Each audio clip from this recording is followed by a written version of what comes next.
The president of Korea announces that Japan पर गिरने वाले एक ज़ॉम्बी इंड्यूसिंग एस्टेरॉयड के बाद दुनिया खत्म हो रही है, जो लोगों को खून प्यासे फ्लैश ईटर्स में बदल देता है। अपोकलिप्स शुरू हो जाती है और हर जगह अफरा तफरी मच जाती है। कोई नहीं जानता कि क्या करें या कहां भागें, लेकिन एक बंदा है जो पूरी तरह तैयार है। उसके पास एक अलग दुनिया में अपना खुद का सेफ शेल्टर है और वो बहुत टाइम से कुछ ज़ॉम्बीज क्रश करने का वेट कर रहा था। वो बंदा हमारा एमसी सॉन्ग हो है। कुछ महीने पहले शोंग हो और उसके दोस्त सुरा खेलते थे, जो दुनिया का सबसे मुश्किल वर्चुअल सर्वाइवल गेम था। गेम इतना स्वेटी और डिफिकल्ट था कि ज्यादा प्लेयर्स ने उसे पूरी तरह छोड़ दिया। सायोन हो की पार्टी ने अल्टीमेट बिट्रेयल करते हुए कभी दोबारा लॉगिन ही नहीं किया। वो अकेला रह गया गेम खेलते हुए और स्ट्रीम करते हुए, हर तरह के मॉन्स्टर्स का सामना करते हुए और बेस्ट बनते हुए। अपनी जिंदगी से थक चुका था। एक दिन हमारा लड़का ने हेडगियर उतार दिया और अपनी सारी पब्लिक स्ट्रीम्स डिलीट कर दी। सोंगहो ने अपनी लाइफ एक शेफ के रूप में फोकस करना शुरू की और एक क्यूट लड़की को अपनी फेवरेट कस्टमर के रूप में पाया। मजाक में वो रियल लाइफ में स्टेटस विंडो चैंट करने का डिसाइड करता है और खुद ही शॉक्ड हो जाता है जब उसके सामने एक असली ब्लू स्क्रीन हवा में फ्लोट करते हुए दिखाई देती है। स्क्रीन उसके स्टैट्स बताती है। वो स्टैट्स वैसे ही हैं जैसे गेम में थे, एक डिफरेंस के साथ। उसके पास एक नई एबिलिटी है जिसका नाम है प्राइवेट पोर्टल। इस एबिलिटी को टेस्ट करते हुए शॉन हो एक इंसान साइज का वॉर्प गेट मटेरियलाइज कर देता है। उसका दिमाग इस नई डिस्कवरी के खतरों को समझने के लिए स्ट्रगल करता है, क्योंकि अगर गेम रियल है तो वो मीटियोर जिससे अपोकलिप्स शुरू हुई थी वो भी आ रहा है। वेब पर वो एक ऐसी आर्टिकल पर जा टकराता है जो इस एस्टेरॉयड के गिरने के बारे में बताती है। वो रिफ्यूज करता है ये मानने से कि गेम के इवेंट्स रियल लाइफ में हो रहे हैं। हमारा लड़का उस पोर्टल को घूरता रहता है। पहले तो उसे एस्टेरॉयड की कंफर्मेशन मिली, अब ये पोर्टल गेट जो कंफर्म करता है कि कुछ गड़बड़ हो रही है। हिचकिचाते हुए वो सोचता है क्या उसे इस चीज में सच में एंटर करना चाहिए। बिना पावर्स, बिना प्लान्स और बिना पैसे के वो सोचता है कि क्या उसे अंदर कदम रखना चाहिए। आखिर में ब्रो कुछ बातें रिफ्लेक्ट करता है और पास रखी लैडल को उठा लेता है। फिर वो लैडल को पोर्टल के अंदर डालता है ताकि देख सके कि दूसरी साइड पर क्या हो सकता है। कुछ मिट्टी स्कूप करने के बाद वो रियलाइज करता है कि दूसरी साइड किसी लैबिरिंथ स्टेज में नहीं हो रही। ये अच्छी बात है, लेकिन वो ये भी सोचने लगता है कि क्या ये पोर्टल उसे अर्थ के किसी रैंडम लोकेशन पर टेलीपोर्ट करेगा। अपने बैग्स पैक करके ट्रिप की प्रेपरेशन करने के बाद वो खुद को एनकरेज करता है कि फाइनली अंदर जाए।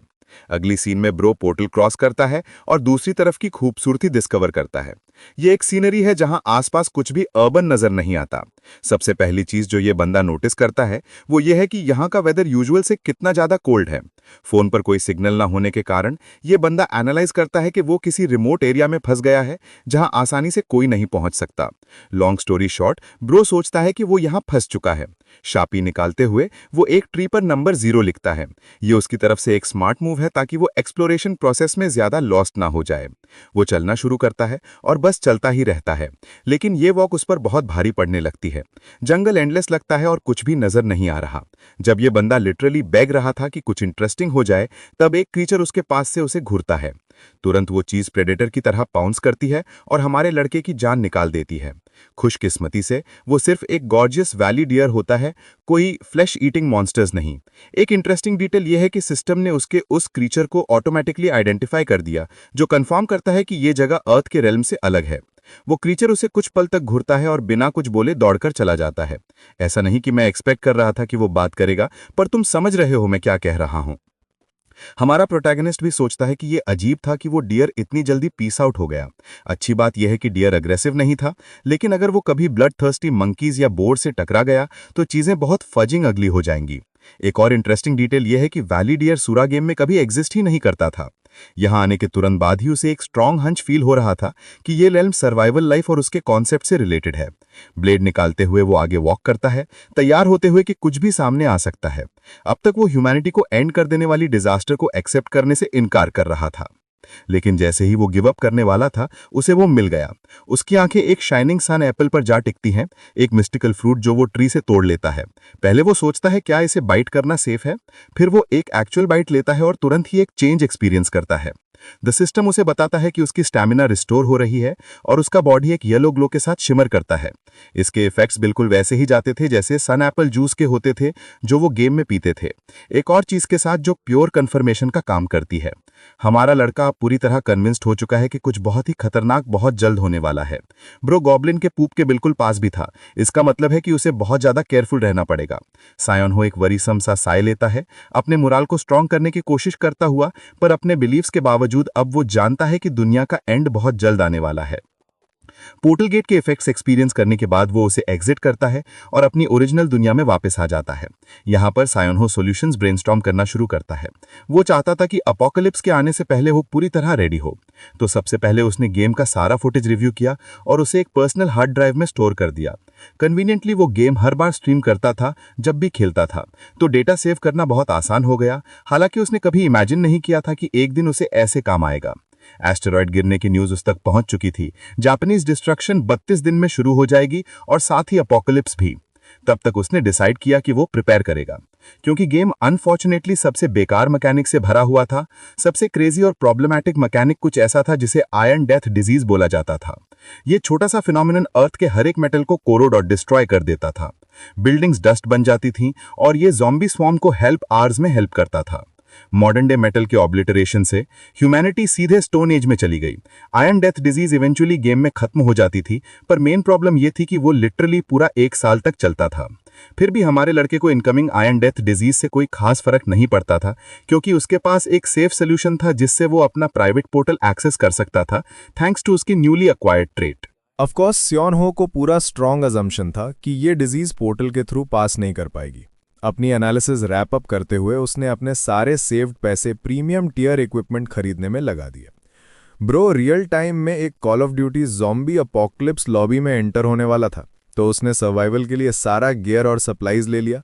रात को फोरम्स चेक करते हुए जैंग हो डिसअपॉइंटेड हो गया कुछ लोगों से जो अपनी अवेकेंड एबिलिटीज को सिर्फ क्राइम और एंजॉयमेंट के लिए यूज कर रहे थे। सुबह आ गई, उसने और सप्लाईज खरीदी ताकि वो अपने इवेंचुअल मिशन को सपोर्ट कर सके। वापस आते हुए ब्रो ने शौक से एक हंटिंग बो भी खरीद लिया। ये सब करते हुए उसे एक रियलाइजेशन हुआ। ज़ियांगो ने सोचा कि शायद वो सब कुछ ओवरथिंक कर रहा है, शायद वो खुद से आगे भाग रहा है और बहुत जल्दी रिएक्ट कर रहा है। फिर भी उसने सोचा कि अगर वो गलत हुआ तो भी वो अपने सारे सेविंग्स वापस कमा लेगा। अपने सुबह के एरेंड्स कंप्लीट करके वो घर वापस आया और अपनी शॉप पर एक क्लोजिंग साइन लगा दिया। ज़ियांगो अपने थॉट्स में लॉस्ट था जब अचानक उसने किसी की आवाज़ सुनी। तेचाहीन फ्रॉम सोलो लेवलिंग चिंता से पूछती है कि शॉप क्यों बंद है। वो उससे बताता है कि बस थोड़ा रीमॉडलिंग का काम चल रहा है, जिससे वो सोचने लगती है कि शायद उसने बड़ा पैसा कमा लिया है। ज़ियांगो जल्दी से कॉन्वर्सेशन को एंड कर देता है, ये बोलकर कि उसे काम करना है, पर अचानक वो उससे रोकती है और एक सवाल पूछने की कोशिश करती है। लड़की फ्लस्टर्ड हो जाती है और अपना रिक्वेस्ट एक्चुअली बोलती ही नहीं, वापस मुड़ के चली जाती है। ज़ियांगहो उसके सवाल के बारे में क्यूरियस हो जाता है और हालांकि वो आसानी से उससे जवाब मांग सकता था, फिर भी वो अपने काम पर वापस चला जाता है। अंदर जाकर उसने वाव किया कि वो चीज़ों को सीरियसली लेगा और सिर्फ उन्हीं काम पर फोकस करेगा जो एक्चुअल में मैटर करते हैं।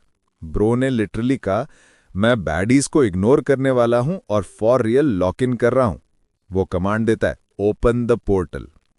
अपने एक्चुअल गेम स्टाइल को रिफ्लेक्ट करते हुए उसे एक प्लेमेकर या प्लानर बोला जा सकता है, एक बंदा जो स्ट्रैटेजीज यूज करके हर स्टेज को ओवरकम करता है। वो एग्जैक्टली कोई पावरफुल कॉम्बैटेंट नहीं था और ज्यादातर अपने दिमाग पर डिपेंड करता था। रीजन बहुत सिंपल है, सूरा में स्टैट्स अर्न करना बहुत कॉम्प्लिकेटेड था। तुम उन्हें लेवल अप्स के बाद डायरेक्टली एक्वायर नहीं करते, तुम उन्हें सिर्फ हंटिंग और एक्सप्लोरिंग के बाद एक्वायर करते हो। अभी हमारा लड़का दूसरी रेल्म में है और बो के साथ अपने स्किल्स होन करने की कोशिश कर रहा है। क्लियरली बिना प्रैक्टिस और बिना टीचिंग के ब्रो यूट्यूब ट्यूटोरियल्स का यूज करके खुद को सिखाता है। ज़ियांगो सही पोस्चर सेट करता है और एम लेकर शूट करने की तैयारी करता है। गेम के एक्सपीरियंस की एक झलक उसकी मूवमेंट्स में रिफ्लेक्ट होती है जब तक कि वो फाइनली एरो रिलीज नहीं कर देता। एरो बोर्ड की तरफ उड़ता हुआ जाता है, टारगेट को हिट करता हुआ। ब्रो खुद इतना स्टन्ड हो जाता है अपनी टैलेंट देखकर कि उसे लगता है कि वही चोजन वन है। लेकिन उसके हाथ की दर्द भरी हालत देखकर सोंगो समझ जाता है कि उसकी असली कमजोरी उसकी ताकत है। इसी वजह से वो वर्कआउट पर ध्यान देना चाहता है और अपनी फिजिकल एंड्योरेंस को बढ़ाना चाहता है। बेसिक तैयारियां पूरी करने के बाद अब वो अगले स्टेप की तरफ बढ़ने वाला था। सीधे सीधे वो दो चीज़ों का ध्यान रखना चाहता था। पहली चीज़ ये थी कि वो मॉन्स्टर्स को सही तरीके से कैसे हंट करे, इसका एक आउटलाइन बनाए। दूसरी चीज़ ये थी कि वो एक होम बेस बनाए जहां वो बिना फिक्र अपना सामान स्टोर कर सके। लेकिन इस वक्त उसके पास ना तो कोई वेपन्स थे, ना ही कोई सप्लाईज, क्योंकि वो अभी डिलीवरी के प्रोसेस में थे। तब तक वो गोल्डन एप्पल्स को ही हंट करता रहा और अपनी उन्हें बार बार मिलने की किस्मत पर पागल हो गया। कुछ इंपॉर्टेंट स्पॉट्स मार्क करने के बाद उसने खुद को आने वाले अपोकलिप्स के लिए तैयार करना सिखाया। उसकी ये पहली तैयारी ही वो वजह थी जिसकी वजह से वो सूरज में इतने लंबे समय तक जिंदा रहा। इधर उधर देखते हुए ज़ियांगहो को एक गॉब्लिन का वेस्ट मिलता है। वो इसे ढूंढना सिर्फ एक सिंपल वजह से चाहता था। गॉब्लिन्स के बारे में बात यह है कि वो हमेशा ग्रुप्स में रहना पसंद करते हैं। ये सच की ज़मीन पर सिर्फ एक ही टुकड़ा पड़ा हुआ था, और मैं ये बिल्कुल लिटरल कह रहा हूँ। उससे ये बताता है कि यहाँ आसपास एक गॉब्लिन ज़रूर है। हाँ, गॉब्लिन की पॉटी। इंस्पेक्टर प्रोमैक्स उस वेस्ट को एनालाइज करता है और फैसला करता है कि ये गॉब्लिन शायद एक आउटकास्ट होगा। ज़ैंगो जानता है कि ये बंदा उसका एक तरह का गोल्डन टिकट होने वाला है। उसे इसे जितना हो सके उतने अच्छे से हंट करना ही होगा। रात होते होते उसकी अकेला गॉब्लिन ढूंढने की तलाश जारी रही। उसने आसपास भेड़ियों की आवाज़ सुनी जो ये बताती थी कि वो वैली के और करीब आ गया है, और फिर उसे वही गॉब्लिन दिख जाता है जिसे वो ढूंढ रहा था। ज़ैंगो एक पेड़ के पीछे छुप जाता है, लेकिन वो क्लियरली देख सकता है कि ये चीज़ गेम में वाले क्रीचर्स के बिल्कुल आइडेंटिकल लग रही थी। अब गॉब्लिन्स को मॉन्स्टर्स के सबसे लोएस्ट ग्रेड का माना जाता है। उनके सिर्फ दो ही वेपन्स होते हैं, स्पीयर्स और पॉइजनस डार्ट्स। वो अपने अपोनेंट्स को टॉर्चर करने और उनका बॉडी म्यूटिलेट करने के लिए सबसे ज़्यादा मशहूर हैं। यही असल वजह थी कि हमारे बंदे ने लॉन्ग रेंज वेपन यानी कि एक बो को अपनी पहली चॉइस बनाया था। दिखने से लग रहा था कि गॉब्लिन बुढ़ा और बुरी हालत में है, उसके पास कोई वेपन भी नहीं था। तो ज़ैंगो तुरंत अपना बो निकाल देता है। वो जानता है कि अगर वो शांत रहा तो वो इस चीज़ को मार देगा। बो रिलीज करते ही तीर सीधा गॉब्लिन के बाजू के अंदर घुस जाता है, उसकी आर्म को चीर देता है। स्योंग हो ने उसके सर का निशाना लिया था, लेकिन वो रिजल्ट से खुश है। इस एडवांटेज का फायदा उठाते हुए वो दूसरा शॉट लेने की कोशिश करता है, पर गॉब्लिन इतना जोर से पत्थर फेंकता है कि उसका वेपन उसके हाथ से उड़ के दूर जा गिरता है। स्योंगो समझ जाता है कि वो एक मैच्योर और एक्सपीरियंस्ड गॉब्लिन से टकरा रहा है। दोनों ही अपनी ब्लेड्स तैयार कर लेते हैं क्लोज क्वार्टर कॉम्बैट के लिए। सुन जिन वू और बायरू के बीच अल्टीमेट शोडाउन शुरू होता है। अरे रुको, गलत स्टोरी। स्योंगो अपनी नाइफ को पकड़ के गॉब्लिन के साइड पर स्लैश करने की कोशिश करता है। एक्सपीरियंस्ड गॉब्लिन डॉज करता है और हमारे बंदे के नी कैप पर बहुत जोर से मार देता है। चीजों को ग्राउंड पर ले जाते हुए शॉन हॉ गॉब्लिन को टक्कर मारकर उसे जमीन पर उसकी पीठ के बल गिरा देता है। यहां उसके पास एक साफ एडवांटेज था। शियांगहो ब्लेड उठाता है और उसे क्रीचर के सीने में गहरा उतार देता है, जिससे वो दर्द में चीखने लगता है। आखिरकार उसकी आंखों की रोशनी धीरे धीरे गायब हो जाती है। उसका पहला किल सक्सेसफुल हो चुका है और शियांगहो को इसके बदले 2 पॉइंट्स मिल जाते हैं। उसे खुद यकीन नहीं हो रहा होता कि उसने ये सब कर लिया है। अपने एनवायरनमेंट को स्कैन करते हुए उसे पास ही ग्वाका पाउडर और वेजिटेबल ऑयल मिलता है। गेम में इन्हें कंबाइन करने से एक ऑइंटमेंट बनता है, लेकिन पहले उसे बहुत जल्दी कुछ काम करना था। ये गॉब्लिन को बाहर सड़ने देना बहुत ज़्यादा खतरनाक होता, क्योंकि कोई ग्रुप इसे ढूंढ सकता था और फिर शियांगहो का शिकार कर सकता था। इसे सड़ने के लिए छोड़ देना भी अच्छा आइडिया नहीं था, क्योंकि ये बोन क्रीपर नाम के चीज़ में बदल सकता था। शियांगहो को आसपास एक पैर रेड ट्राउट्स का मिलता है। शियोनहो का दिल कांपता है जब उसे एहसास होता है कि जैसे ही वो अपनी नज़र हटाता है, भाई को सबसे क्रीपी आउल मॉन्स्टर सीधा उसकी तरफ घूरता हुआ मिलता है। इस सेगमेंट से पहले हम शियांगहो के गेम वाले रन्स पर लौट के देखते हैं, जब वो एक प्लेयर था। अपनी स्ट्रीम्स के दौरान उसने बहुत सारी मटेरियल इनसाइट इकट्ठा की थी गेम के लिए। उसके कुछ चैट मेंबर्स ने सिर्फ इसलिए पैसे डोनेट किए थे ताकि वो सीधा गुड्स में घुस जाए। शियांगहो ने हम पूरी तैयारी करके गॉब्लिन्स और कोबॉल्ट्स के साथ अपने पिछले एक्सपीरियंसेस को डिस्क्राइब किया था। बोन क्रीपर को अवॉइड करना भी बहुत ज़रूरी होता है, लेकिन जंगल में गेम के 2 सबसे खतरनाक क्रीचर्स रहते हैं। ये है वेयरवुल्फ्स और आउल बेयर्स। आउल बेयर्स बहुत ही टेरिटोरियल क्रीचर्स होते हैं, मतलब उनकी मौजूदगी मॉन्स्टर इकोसिस्टम में एक बैलेंस बनाती है। अपने स्ट्रीमिंग के दौरों को याद करते हुए शियांगहो के दिल में थोड़ी वार्मथ आ जाती है। एक बंदा था, बुलुंग मान, जो हमेशा उसके लिए खुश रहता था। बाकी लोग चिल्ड थे और थोड़े अजीब भी, जैसे बार्किंग डॉग डूड, जो बिना वजह चैट में सिर्फ वोफ टाइप करता रहता था। अजीब बात यह है कि स्योंग हो सोचता है कि वो ऐसे खुश यादों को अब क्यों याद कर रहा है। क्या ये इसलिए है क्योंकि वो इस वक्त लिटरल हॉरर की एक जिंदा तस्वीर को देख रहा है, एक ऐसा क्रीचर जो उसकी जिंदगी को यहीं खत्म कर देगा। स्योंग हो रियलिटी को एक्सेप्ट करने से इनकार कर देता है। लगता है जैसे ये यादें उसे कॉन्सेंट्रेट करने को कह रही हों। वो अपने पास के हर पल को यूज करके एक प्लान बनाने की कोशिश करता है। वो ऑलरेडी जानता है कि आउल बेयर्स बहुत ही विशेष होते हैं और सामने आए किसी भी चीज को चीर फाड़ कर रख देते हैं। ये फैक्ट कि क्रीचर बिल्कुल शांत खड़ा है बिना कुछ किए, ये इंप्लाई करता है कि ये उतना हंग्री नहीं है। लेकिन सबसे बड़ी बात जो उसके नर्व्स को तोड़ रही है, ये है कि वो रेड ट्राउट के टेरिटरी में घुस आए हैं।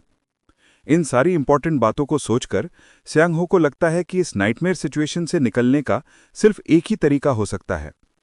अपने पैर मोड़कर वो खुद को याद दिलाता है कि वो अभी भी अपने दिमाग में किमुबजुआ ही है, चाहे उसका शरीर कांगहो का कमजोर सा फिजिक ही क्यों ना हो। दांतों को भींचकर वो मॉन्स्टर को चैलेंज करता है, एक फाइनल डिक्लेरेशन अपने सर्वाइवल की इच्छा का। क्रीचर उसे घूरता है और अपना पहला डरावना अटैक शुरू करता है। आउल बेयर रात में शिकार करने में स्पेशली एक्सपर्ट होता है, लेकिन उसकी सबसे बड़ी वीकनेस डायरेक्ट सनलाइट है।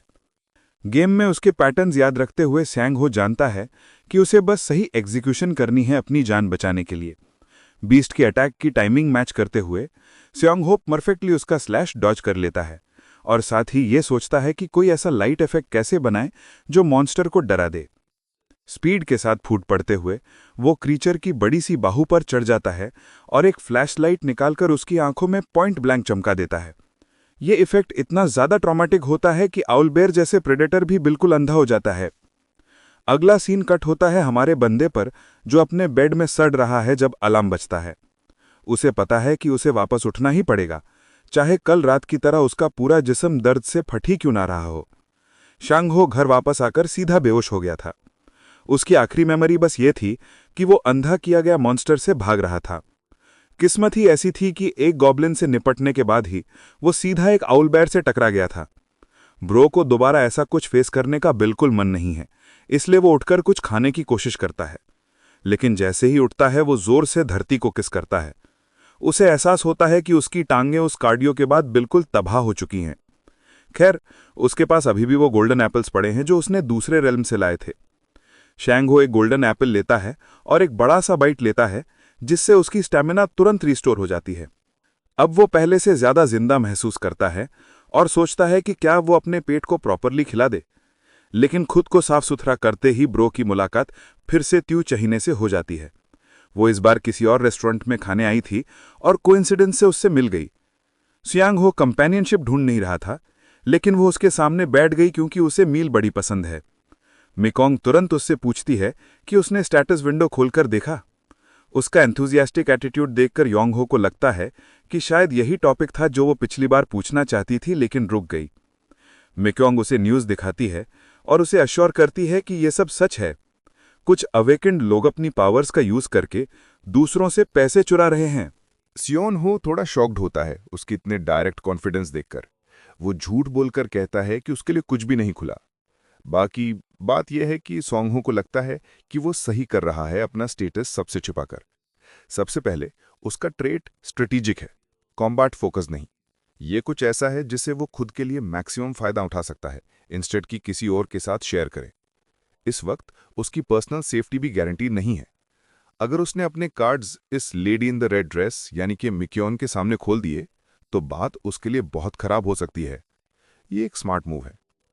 लेकिन बंदा क्यूरियस हो जाता है कि मिक्योंग अवेकनिंग के बारे में इतनी फैसिनेशन क्यों दिखा रही है। और फिर वो उसे एक सरप्राइज देती है।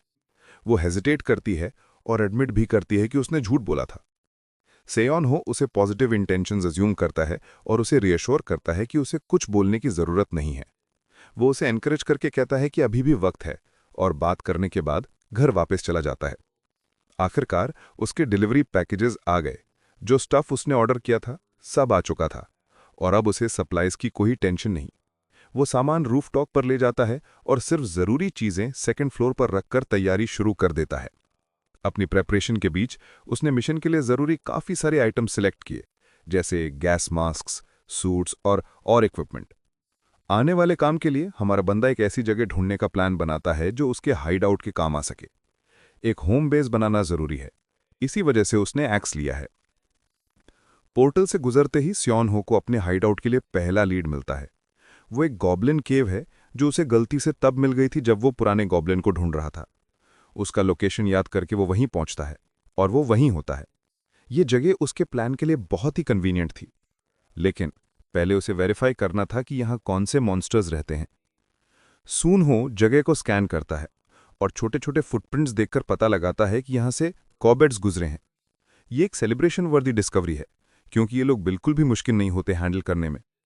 सेयोन हो ऑलरेडी लो लेवल मॉन्स्टर्स के अगेंस्ट प्लान बनाकर आया था, तो उसे बिल्कुल टेंशन नहीं। कॉबर्ड्स के बारे में बात यह है कि वो नॉक्टर्नल होते हैं। इस वक्त वो सो रहे हैं, तो हमारे लड़के का प्लान है कि वो उन्हें अंदर ही सफोकेट कर दे। सबसे पहले वो ब्रांचेस काटकर बहुत सारा फायरवुड गैदर करता है, फिर वो सारा फायरवुड केव के एंट्रेंस पर रख देता है। अगला स्टेप था गैसोलीन को उसके ऊपर पूरा छिड़क देना। सियोन हो को लगता था कि ये मिशन तो बटर स्मूथ क्लियर हो जाएगा, क्योंकि अब बस आग लगानी बाकी थी। लेकिन तभी उसे शॉक लगता है, उनकी आवाज़ सुनाई देती है। वो अपनी नींद से उठ जाते हैं और सीधा उसे देखकर समझ जाते हैं कि ये उनका नेक्स्ट मील है। स्योंग हो उन्हें सॉफ्टली ग्रीट करता है और सीधा अपनी एक्स निकालकर अटैक में कूद पड़ता है। एक सिंपल स्विंग में वो दोनों मॉन्स्टर्स के गले के पास स्लैश मार देता है और वो तुरंत मर जाते हैं। वो आसान टारगेट इसलिए थे क्योंकि वो नींद से उठते ही अभी भी ड्राउजी थे। इन कंसेक्यूटिव किल्स के बाद सिस्टम उसे एक लेवल अप और टोटल 4 पॉइंट्स दे देता है। नेक्स्ट सेयोन हो आग में लाइटर फेंक देता है। थोड़ी देर बाद धुआं अंदर जाना शुरू हो जाता है। सूरा गेम में लो लेवल मॉन्स्टर्स का एक बड़ा वीकनेस था, वो नई चीज़ों के आगे वल्नरेबल थे और ये उसी में से एक था। हमारा लड़का बाहर गैस मास्क लगाकर वेट करता है। चाहे वो उन्हें सीधा जला भी सकता था, लेकिन ये मेथड क्लीन अप प्रोसेस के साथ और भी ज़्यादा इफेक्टिव था। सोए हुए कोबॉल्ट्स घबराकर जाग गए और अपनी जान बचाने के लिए बाहर भाग पड़े। स्योंग हो ने जानबूझकर ये स्ट्रैटेजी चुनी थी ताकि उनकी बॉडीज कमज़ोर हो जाएं और उनके भागने में कन्फ्यूजन क्रिएट हो। जैसे ही वो बाहर निकले, उसका ऑब्जेक्टिव था उन्हें नीचे गिरते ही अटैक करके एक ही बार में ख़त्म कर देना। लेकिन जहां उसे कम से कम 5 के बाहर आने की उम्मीद थी, स्योंग हो हैरान रह गया कि सिर्फ 4 ही आए। ये उनके यूजुअल 7 मेंबर्स के ग्रुप से अलग था। एक कोबॉल्ट को टारगेट करके स्योंग हो से मार डालता है, डिक्लेयरिंग कि अब सिर्फ 3 बचे हैं। बाकी के 3 सीधा उस पर टूट पड़ते हैं, जितना हो सकता था अटैक करते हुए। लेकिन हमारा लड़का अपनी एक्स के साथ तैयार था। बंदा वेपन के साथ लिटरल होम रन्स मार रहा था और उन्हें क्लियर कर रहा था। एक और कोबॉल्ट अटैक करने की कोशिश करता है, लेकिन ऑल पावरफुल फाट स्प्रे ऑफ डेथ ने उसे पॉइंट ब्लैंक अंधा कर दिया। कुछ करने से पहले ही सियोन हो ने उसका सर काट दिया। सिर्फ एक फाइनल बचने पर हमारा लड़का उनके लीडर को नीचे घबराहट में हिलते हुए देखता है। अब वो हंटर बन चुका है और उनके अंत का ऐलान करता है, प्रॉमिस करते हुए कि वो उनके हाइडआउट का अच्छा इस्तेमाल करेगा। खून खराबा आखिर खत्म होता है और सेयोन हो जमीन पर थका हुआ गिर जाता है। उसकी स्टैमिना की कमी ही उसकी सबसे बड़ी ड्रॉबैक थी अभी, चाहे वो मॉन्स्टर्स मारने में आसान ही क्यों ना हो। सिस्टम स्टार्ट्स इंटरेस्टिंगली गेम के बिल्कुल जैसे ही थे। एग्जॉशन स्टेट की वजह से लेवल अप के बाद भी स्टेटस पॉइंट्स ना बढ़ना भी बिल्कुल वही था। फिर भी लेवलिंग अप इवेंचुअली उसके लिए शॉप आइटम्स अनलॉक करेगी, तो वो अपने आप में अच्छा है। अभी सबसे कन्वीनियंट बात यह है कि वो एक प्राइवेट जगह का यूज़ कर सकता है। लेकिन जितना हमारा लड़का अंदर साफ इन्वायरमेंट चाह रहा था, उतना ही वो कोबॉल्ट्स के बनाए गए गंदे मैस से डिसअपॉइंटेड हो गया। हाइडआउट सिक्योर होने के बाद क्लीनिंग ऑपरेशंस शुरू हुए। इस बंदे को इतना गॉब्लिन गन साफ करना पड़ा कि वो इससे तंग आ गया। इतना साफ सफाई करना एक पेन इन दी एस जैसा लगने लगा, खासकर एक प्रॉपर फाइट के बाद। स्योन हो उन शिटी क्रीचर्स को गाली देता है कि वो कचरे में रहते थे। फिर भी अब उसे कुछ टेंशन नहीं रह गई थी एक नए होम बेस के साथ। स्योन हो हर बार अपनी दुनिया में वापस आता है जब भी उसे ट्रैश निकालना होता है। ये एक बेनिफिट था, लेकिन फिर भी उसे साफ सफाई में काफ़ी टाइम लग गया। सबसे सरप्राइजिंग चीज़ उसके लिए ये थी कि डायमेंशंस के बीच आइटम्स को यूज़ करना कितना आसान है। तो उसने एक पाइप एक साइड से यूज किया और दूसरी साइड एक्टिवेट किया, खुद को ही अस्टॉनिश करते हुए कि ये कितना अच्छा काम करता है। घंटों की मेहनत के बाद जगह अब चमक रही थी। अब उसे ब्लड स्टेन्स क्लियर करने थे और कंक्रीट डालने पर काम करना था, ताकि चीजें स्टोर करना आसान हो जाए। वो मोर्टा की कॉम्प्लिकेशंस और सैंडविच पैनल्स के यूज के बारे में सोचता है, लेकिन इस शिटी केव की एक अच्छी बात यह थी कि ये ल्यूमिनस और इग्निशन स्टोन से भरा हुआ था। ये गेम में न्यूबी स्टोन्स थे, लेकिन यहाँ पूरा बड़ा स्टैश था, तो ये अच्छी बात थी। शॉन हो के पास अब प्रॉपर माइनिंग का रीजन भी था कंस्ट्रक्शन के बाद। अगले दिन भाई अपनी जिंदगी के एज पर खड़ा था। वो हर रोज इतनी मेहनत कर रहा था कि उसके बॉडी में हर जगह दर्द था। अपना हाथ चेक करते हुए वो अपने कुछ कट्स देखकर हैरान हो जाता है। दूसरी दुनिया से कलेक्ट की गई आइटम्स टेबल के पास रखे हुए थे। शॉन्ग शांग हो सोचता है कि क्या उसे ये मौका पकड़ के एक ऑइंटमेंट बनाना चाहिए। मेथड काफी सिंपल था। ग्वांग पाउडर और वेजिटेबल्स इक्वल रेशियो में अंदर जाते हैं। शॉन्ग शांग हो सोचता है कि क्या उसे ये मौका पकड़ के एक ऑइंटमेंट बनाना चाहिए। मेथड काफी सिंपल था। ग्वांग पाउडर और वेजिटेबल्स इक्वल रेशियो में अंदर जाते हैं, फिर थोड़ा सा स्टरिंग और बस रेडी है low level ointment basic healing के लिए। हमारे लड़के के कुकिंग बैकग्राउंड की वजह से शेफ के लिए ये बनाना और भी आसान हो गया। सिर्फ ऑइंटमेंट को अपने हाथ पर अप्लाई करना ही प्रोग्रेस जैसा फील हो रहा था। लेकिन शॉन हो परेशान हो जाता है ये सोचकर कि उसे ये बार बार बनाना पड़ेगा। वो फंडामेंटल्स पर फोकस करके अपने स्टैट्स रेस करने का आइडिया कॉन्टेम्पलेट करता है। फिर सोचता है कि वो अपनी जान इतने रिस्क में डाल रहा है कि अपोकलिप्स आने के पहले ही वो मर सकता है। चाहे वो फनी ही क्यों ना हो, शांग हो ये रिस्क नहीं लेना चाहता और एक मोर कन्वीनियंट वेपन जैसे गन का यूज करने का सोचता है। अचानक एक थॉट उसके दिमाग में क्लिक होता है। कुछ तो जरूर होगा जो वो यूज कर सकता है। गेम की मेन स्टोरी लाइन से अलग उसकी बैकग्राउंड लोर होती है। लेकिन सबसे बड़ा सवाल यह है कि क्या वो बैकग्राउंड लोर एक्चुअली इनकमिंग अपोकलिप्स पर अप्लाई होगी। उस इन्फॉर्मेशन का इस्तेमाल करते हुए शॉन हो अपने थॉट्स को कॉल करता है, होप करते हुए कि बैक स्टोरी इवेंट्स हो जाएं, क्योंकि वो उसे अनइमेजिनेबल तरीके से बेनिफिट करेंगे। एक नए प्लान के साथ बंदा रूफटॉप पर जाता है कंस्ट्रक्शन मटेरियल्स लेने जो उसने ऑर्डर किए थे। पोर्टल गेट ओपन करते ही हमारा लड़का इन बैग्स को एक एक करके दूसरी साइड फेंकना शुरू करता है। उसके बाद वो कुछ और आइटम्स लेने चला जाता है, फिर फर्स्ट फ्लोर पर आता है। यहाँ वो पैकेजेस के एक पाइल को मूव करने ही वाला था जब अचानक वही लड़की फिर से सामने आ गई। शॉन्ग हू सोचने लगा कि क्या वो उसके साथ ज्यादा कंफर्टेबल हो रही है इस पॉइंट पर। भाई बिल्कुल सीधा उसके मुंह पर बोल देता है जिससे वो एम्बैरस हो जाती है। वो उसे अश्योर करता है कि वो बस रीमॉडलिंग काम में बिजी है और वो सोचती है कि वो सच बोल रहा है। उसे सरप्राइज होता है कि वो अपने रेगुलर 3 महीने वाले हेयरकट के लिए नहीं आया। शॉन्ग हो को याद आ जाता है हाँ, और वो समझता है कि एक्सप्लोरेशन के लिए हेयरकट जरूरी होगा, तो वो सब छोड़कर उसके शॉप चला जाता है। यहाँ भाई कोरियन मॉइस क्रिटिकल जैसा लग रहा होता है। वो ऑर्डर देता है कि सब शेव कर दो, द बज कट सिग्मा आर्क। हैरान हो कि वो उसकी रिक्वेस्ट पूरा करने का फैसला करती है। उसे इंट्रीग होता है कि शॉन्ग हो के शोल्डर्स कितने ब्रॉड हो गए हैं। सच बोलूं तो कोई लड़की ऐसे बोलती नहीं। वो उसे बताता है कि वो वर्कआउट कर रहा था जब मिक्योंग स्टेटस वनडो के बारे में बात करती है जो गेम सर्वाइवल लाइफ से रिलेटेड है। अवेकनर्स वो लोग होते हैं जो कम से कम एक बार गेम खेल चुके होते हैं। इतने टाइम से शैंग हो डम बनकर सब अग्री करता आ रहा था, लेकिन वो क्यूरियोसिटी से उससे पूछता है कि उसकी इन्फॉर्मेशन का सोर्स क्या है। सडनली एक टैटेड बंदा शॉप में एंटर करता है, रिवील करते हुए कि वो यहाँ न्यू इंटेल के लिए आया है। हिलेरियसली ये बंदा पहले सियोंग से लड़ा था, पर सिर्फ एक सिंगिंग कॉम्पिटिशन में।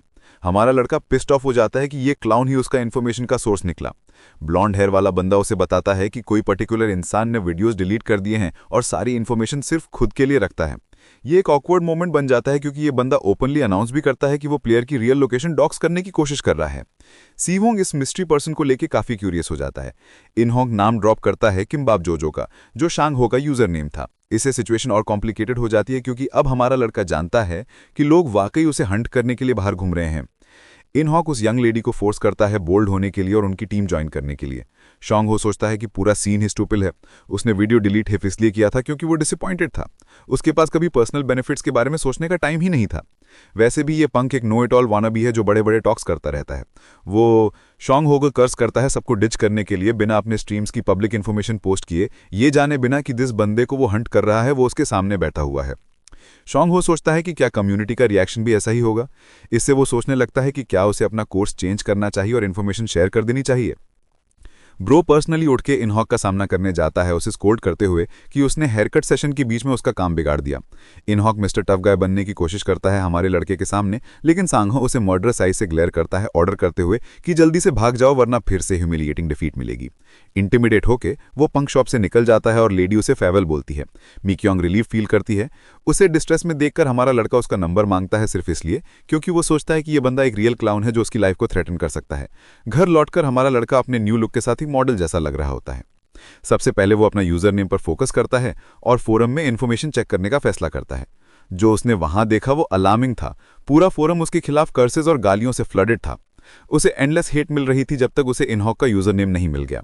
वो क्लाउन इवन एक निकनेम यूज कर रहा था जबकि वेबसाइट पर फुल वेरिफिकेशन अवेलेबल थी। उसकी पूरी पेज हमारे लड़के के अगेंस्ट नेगेटिव कमेंट से भरी पड़ी थी। A true hater and pure Redditor spirit body and soul. शोंगो अपना कंप्यूटर बंद कर देता है क्योंकि यही सही रिएक्शन था।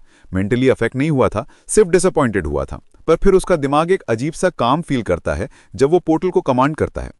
अगले 2 दिन वो अपने हाइडआउट को रिफाइन करते हुए बिताता है, माइनिंग और कंस्ट्रक्शन पर काम करते हुए।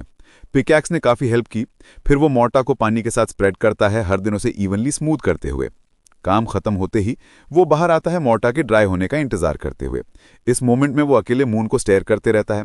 अचानक सियोंगहो रियलाइज करता है कि उसे इस इनजस्टिस और क्रूअल्टी का जवाब देना होगा। वो कोई हीरो नहीं है और ना ही वो लाइफ में किसी ग्रैंड पर्पस की सर्च में है। उसका फाइनल गोल अल्टीमेट सर्वाइवल है, बस वही मैटर करता है जब तक वो जीत रहा है। अपना रेजोल्यूशन बनाते ही वो पीछे मुड़ता है और डर से फ्रीज हो जाता है।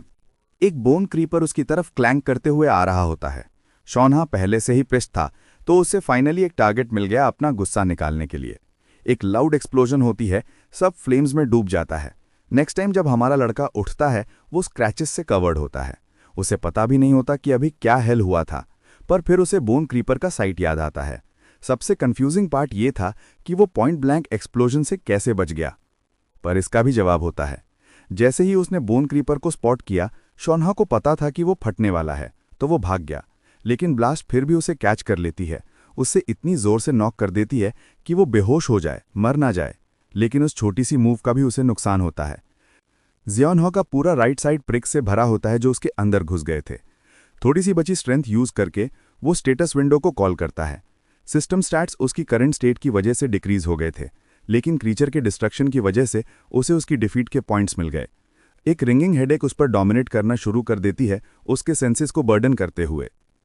अपनी फाइनल आउंस ऑफ एनर्जी खर्च करते हुए वो पोर्टल ओपन करने का कमांड देता है।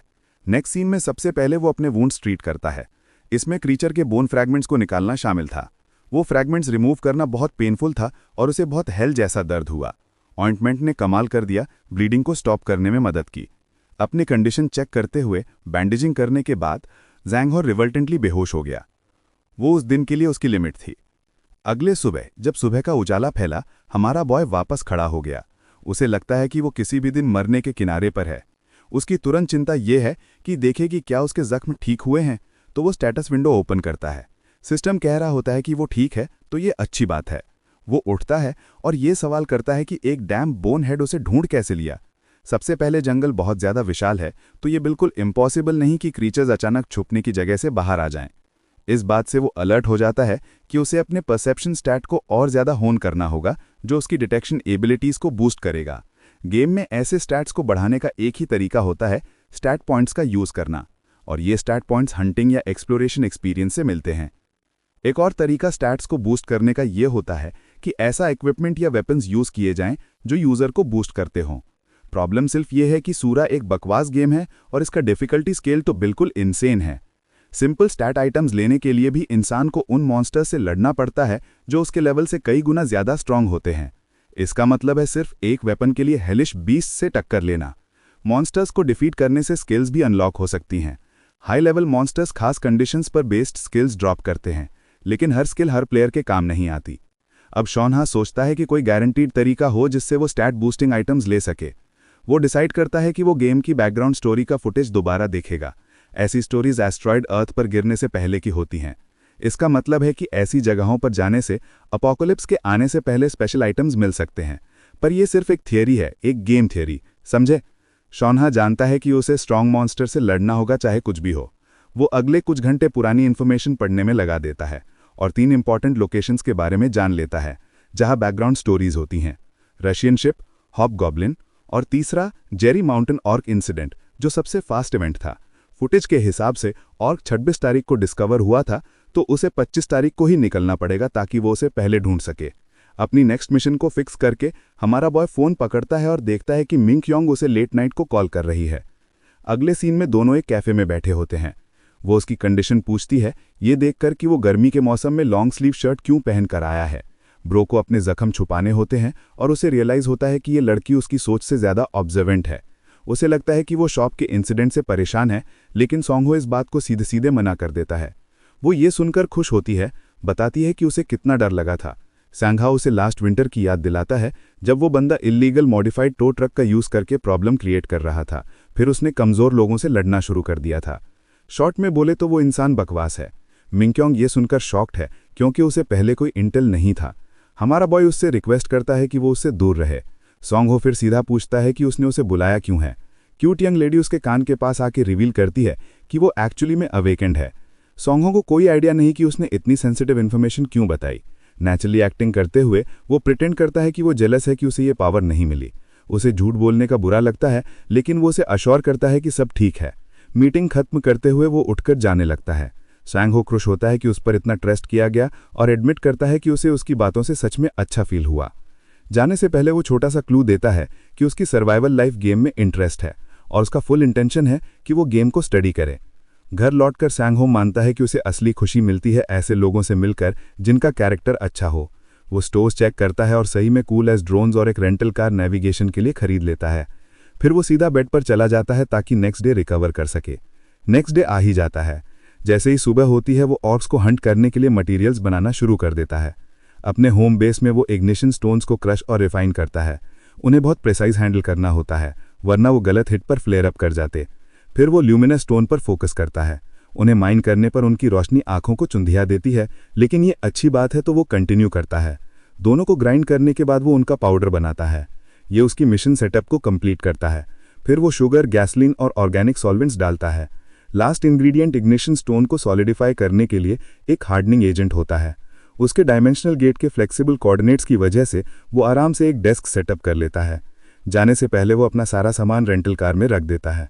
अपनी परचेज से सेटिस्फाइड, गुड सिक्योर करके सेईहो जुरी माउंटेन की तरफ ऑक्स को मारने ड्राइव करता हुआ निकल पड़ता है। वो युंगरी कैंपग्राउंड पार्किंग लॉट 12 AM से पहले पहुंच जाता है और बाकी वक्त इमेज ट्रेनिंग करते हुए और अपने इक्विपमेंट को सेफ रखते हुए बिताता है। जैसे ही क्लॉक 12 AM होता है वो अपनी फुल स्किल सर्च शुरू कर देता है। 2 घंटे बाद बारिश और तेज हो जाती है और बारिश से बनी मिस्ट उसके आगे देखना मुश्किल बना देती है। वो सोचता है कि ऑर्क्स ज़मीन से कहाँ से बाहर आते हैं, क्योंकि वो पहले ही कैंपग्राउंड का एरिया चेक कर चुका होता है। उसे लगता है कि प्रीकर्सर फिनोमिनन रियल लाइफ में नहीं होता, लेकिन अचानक उसके थॉट्स एक लाउड रोर से कट हो जाते हैं। घबराकर वो पीछे मुड़कर देखता है। जहां से आवाज आई थी वहां एक डार्क शैडोई फिगर उसे अप्रोच कर रहा होता है।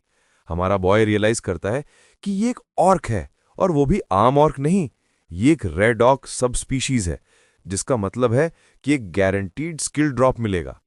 कैंग हू खुद को शांत करने की कोशिश करता है जब वो एक क्रैकर फायर करता है। अगर सब कुछ उसकी प्लानिंग के हिसाब से चला तो वो डेफिनेटली इस क्रीचर को कैप्चर कर सकता है। ऑर्क्स को हैंडल करने का मेथड सिंपल है। पहला स्टेप होता है ऑर्क की अग्रेशन का यूज करके उसका एग्रो खींचना। जब ऑर्क फायर क्रैकर की फ्लेयर से डिस्ट्रैक्ट होता है और उसे अटैक करना शुरू करता है, वही मोमेंट होता है अपॉर्चुनिटी सीज करने का।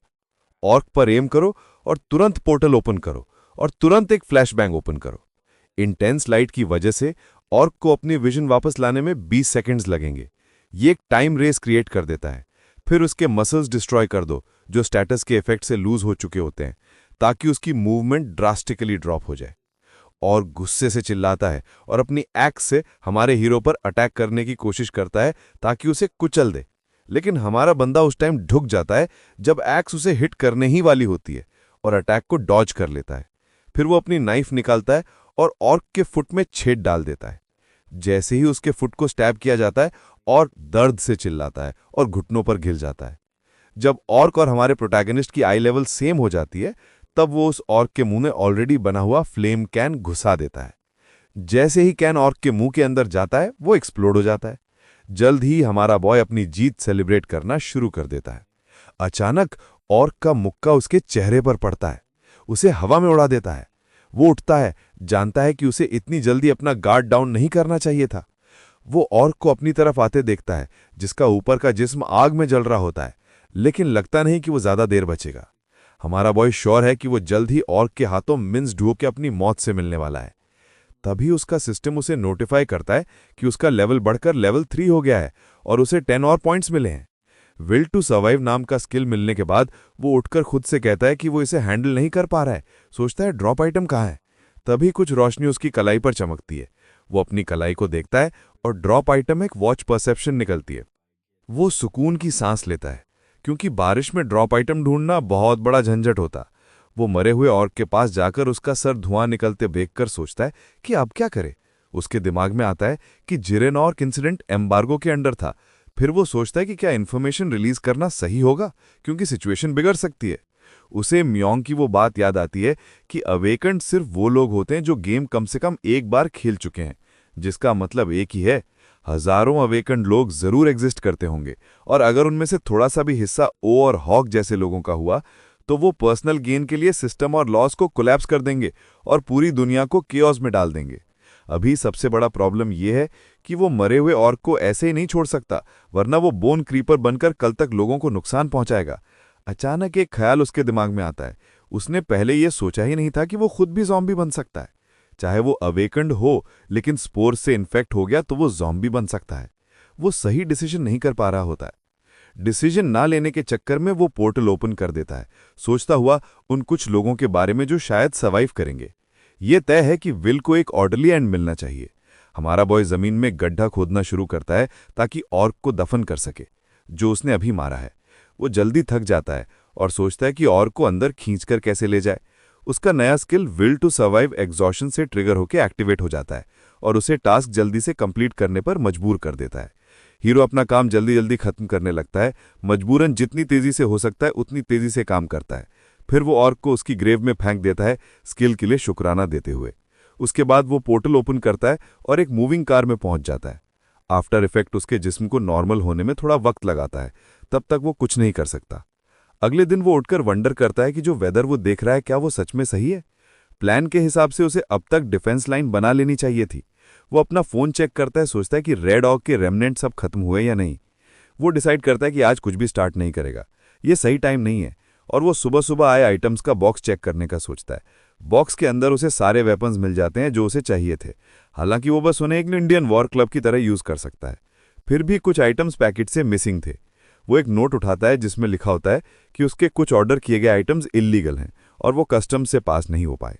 जब वो वेपन्स को देखने में बिजी होता है, उसे दूसरे डिलीवरी वैन की आवाज़ सुनाई देती है और वो उन्हें जोर से कह देता है कि सामान फ्रंट डोर पर रख दें। डोर नॉक होता है, जिससे हमारा गाय सोचता है कि डिलीवरी गाय ने उसकी बात क्यों नहीं सुनी। वो रिपीट करने की कोशिश करता है और फिर गेट खोलता है, लेकिन वो डिलीवरी गाय नहीं था, वो मिक्योंग थी। वो खड़ी होती है और समझाती है कि काफ़ी दिनों से वो नहीं मिले और वो उससे कुछ डिस्कस करना चाहती है। उसके हाथ में एक बैट था जिसमें कुछ खाना था और वो पूछती है कि क्या वो उसके साथ कुछ रबाकी खाना चाहेगी। अब सिर्फ 24 दिन बचे हैं अपोकलिप्स के आने में। हमारा बॉय यकीन नहीं कर पा रहा कि मिक्योंग फाइनली उसके घर आ गई है। वो क्लियरली नर्वस हो रहा होता है और ब्लश करना बंद नहीं कर पा रहा।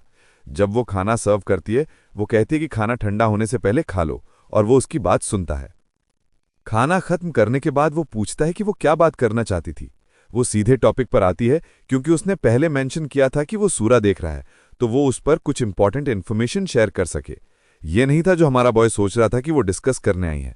उसे लगा था शायद वो उसे डेट करना चाहती है, लेकिन वो खुद को अश्योर करता है कि अपोकलिप्टिक चीज़ों पर बात करना उसके साथ अभी के लिए बेस्ट ऑप्शन है, क्योंकि उसे टफ टाइम में एक अच्छी कंपनी चाहिए। वो जल्दी से ट्रैश निकालती है, जबकि हमारा बॉय और कुछ चीज़ें प्रिपेयर करने लगता है। वो अपना कंप्यूटर निकालता है। वो उसे ये भी रिवील कर देता है कि वो अवेकन्ड है, क्योंकि किसी और तरीके से पता चलना अच्छा नहीं होता। वो स्टार्ट करता है डिटेल में एक्सप्लेन करते हुए मेटल डेथ प्लेग के बारे में, और ये कि अगर कोई ग्रुप 6 लोगों से ज्यादा बड़ा हो जाए तो ज़ॉम्बीज के लिए इजी टारगेट बन जाता है। ज़ॉम्बीज के परसेप्शन को समझना सर्वाइवल के लिए जरूरी होता है, जो इस स्किल को सबसे इंपॉर्टेंट बना देता है। गेम का गोल है सर्वाइव करना। जैसे ही वो और एक्सप्लेन करने लगता है, वो उसे रोक देती है। वो डिस्कस करती है जो ओवन हॉक ने कहा था। किम्बू प्लोवर को बहुत बैकलैश मिल रहा है, तो वो इन्फॉर्मेशन क्यों नहीं शेयर कर रहा। हमारा बॉय उसके सवाल का कोई ठीक जवाब नहीं दे पाता और उसे कह देता है कि वो गेस करे। उसका गेस होता है कि हर इंसान का एक रीजन होता है और सर्कमस्टेंसेस जस्टिफाई कर देते हैं। फिर हमारा बॉय उसे बताता है कि उसने उसका ऑफर ज्वाइन करने का रिजेक्ट कर दिया था और वो हैरान होती है कि उसने ऐसा क्यों किया। वो अपना फोन निकालता है ताकि उसे रीजन दिखा सके। वो एक रिकॉर्डिंग होती है जिसमें वो लोग बात कर रहे होते हैं एक लड़की को किडनैप करने की, क्योंकि वो उनके हिसाब से हार्ड टू गेट बन रही थी। ये सब सुनकर उसे गुस्सा आ जाता है। वो मिकोंग की तरफ मुड़कर उसे बताता है कि अपोकलिप्स आने पर क्या रिवील होगा, लोगों का असली चेहरा। हमारा हीरो उसे गाइड करता है कि किसी पर ट्रस्ट मत करो, लेकिन वो उसे स्टार्टल कर देती है जब वो सजेस्ट करती है कि उन्हें एक पार्टी टुगेदर फॉर्म करनी चाहिए। अवरगाय अपना फिस्ट क्लेंच करता है क्योंकि वो बस एक आंसर ब्लट आउट नहीं कर सकता था। उसके गोल्स में से एक गोल है लेवल 10 तक रीच करना और ट्यूटोरियल के पहले शॉप अनलॉक करना, जो एक प्रॉब्लम क्रिएट करता है। 16 में एक सिस्टम है जहां रीस्पॉन होने वाले मॉन्स्टर्स का रैंक लेवल के अकॉर्डिंग चेंज होता है। अगर वो उसके साथ आती तो वो बाउंड होती मरने के लिए, एक वर्स्ट पॉसिबल डेथ में। वो नर्वसली लाफ करता है, वंडर करता है कि वो क्या करेगी अगर वो एक ज़ॉम्बी बन गया। वो श्योर करती है कि वो फाइन रहेगी और अपना ट्रेट यूज करके उसके डाइनिंग टेबल पर टेलीपोर्ट करती है। वो अपने ट्रेट ब्लिंक के बारे में फ्लेक्स करती है। उसे बस डॉज करना होगा अगर कभी वो उसे बाइट करे। वो उसके स्किल से सरप्राइज होता है, लेकिन वॉर्न करता है कि बस किसी को मत दिखाना। लेकिन वो कहती है कि वो उस पर ट्रस्ट करती है। ब्राइटली वो सजेस्ट करती है कि वो एक ग्रेट टीम बनेंगे अगर वो ज़ॉम्बीज न बने। थोड़ी देर बाद वो ट्रीज के पास स्टैंड करता है जब वो सोचता है कि फेंसेस बनाना कितना इजी था। पहला स्टेप था सपोर्ट पोस्ट्स को ग्राउंड में हैमर करना और सेट करना। फिर उसने बार्ब्ड वायर उनके अराउंड रैप किया और फिक्स किया। उसके बाद उसने इंफ्रारेड्स कुछ जगह पे इंस्टॉल किया और उसका जॉब डन हो गया। वो अपने काम को देखता है, अपने आप को प्रेस करता है और स्योंगो श्योर होता है कि उसे एटलीस्ट एक डेक्सटेरिटी पॉइंट मिलना चाहिए इसके लिए। ज़ियांगहो वॉक बैक करना स्टार्ट करता है, मोटर वॉक कंप्लीट करता है और एक डिफेंस वॉल क्रिएट करता है। फिर डिसाइड करता है कि पैकेजेस मूव करना स्टार्ट करे। थोड़ी देर बाद वो बॉक्सेस मूव करना कंप्लीट कर लेता है। जब वो मेजर कर रहा था कि नेक्स्ट क्या करे, सडनली वो चिली फील करता है और स्नीज करता है। वो रियलाइज करता है कि दूसरा वर्ल्ड कोल्ड होगा और सून उसे यहाँ शेल्टर लेना होगा, तो उसे कुछ काउंटर मेजर सोचने होंगे। हमारा हीरो केव एंट्रेंस को देखता है और डिसाइड करता है कि वहां एक गेट बिल्ड करे, क्योंकि बस एक कर्टन सफाइस नहीं करेगा। हर एक स्टेप के साथ उसकी list of things to do longer होती जा रही है। बाद में वो एक वुड वर्किंग शॉप स्टॉप करता है, प्रोडक्शन और अलग अलग चीजें बाय करने के लिए। अपने वे बैक पर वो उन जगहों को चेक करता है जहां वो रॉब करेगा 5 घंटे के अंदर before metal death plague spread हो। जब वो लिस्ट बना रहा था उसे ह्योंगलुन ह्योंग स्टॉप करता है, जिससे वो बहुत टाइम से नहीं मिला था। वो एक जिम डायरेक्टर है और एक डिवोर्सी है और उसकी एक छोटी यंग डॉटर है। हमारा बॉय उसके एक्सप्रेशंस रीड करता है और वो अच्छे नहीं लगते। ह्योंग ज्यादा केयर नहीं करता, लेकिन उसके बॉडी को देखना स्टार्ट करने लगता है, जो लग रही थी कि शेप में वापस आ रही है। फिर हमारा बॉय उससे पूछता है कि क्या चल रहा है, जिसका वो रिप्लाई देता है कि कितना ऑब्वियस है। वो अपसेट है क्योंकि वर्ल्ड एंड होने वाला है। प्रोटैगनिस्ट सरप्राइज होता है कि वो भी इसके बारे में जानता है और ह्योंग वंडर करता है कि प्रोटैगनिस्ट इस पर बिलीव करता है। पहले ह्योंग बिलीव नहीं करता था जब तक उसका फ्रेंड लेविटेट करना नहीं शुरू कर दिया, अपना ग्रांटेड सुपर पावर यूज करके।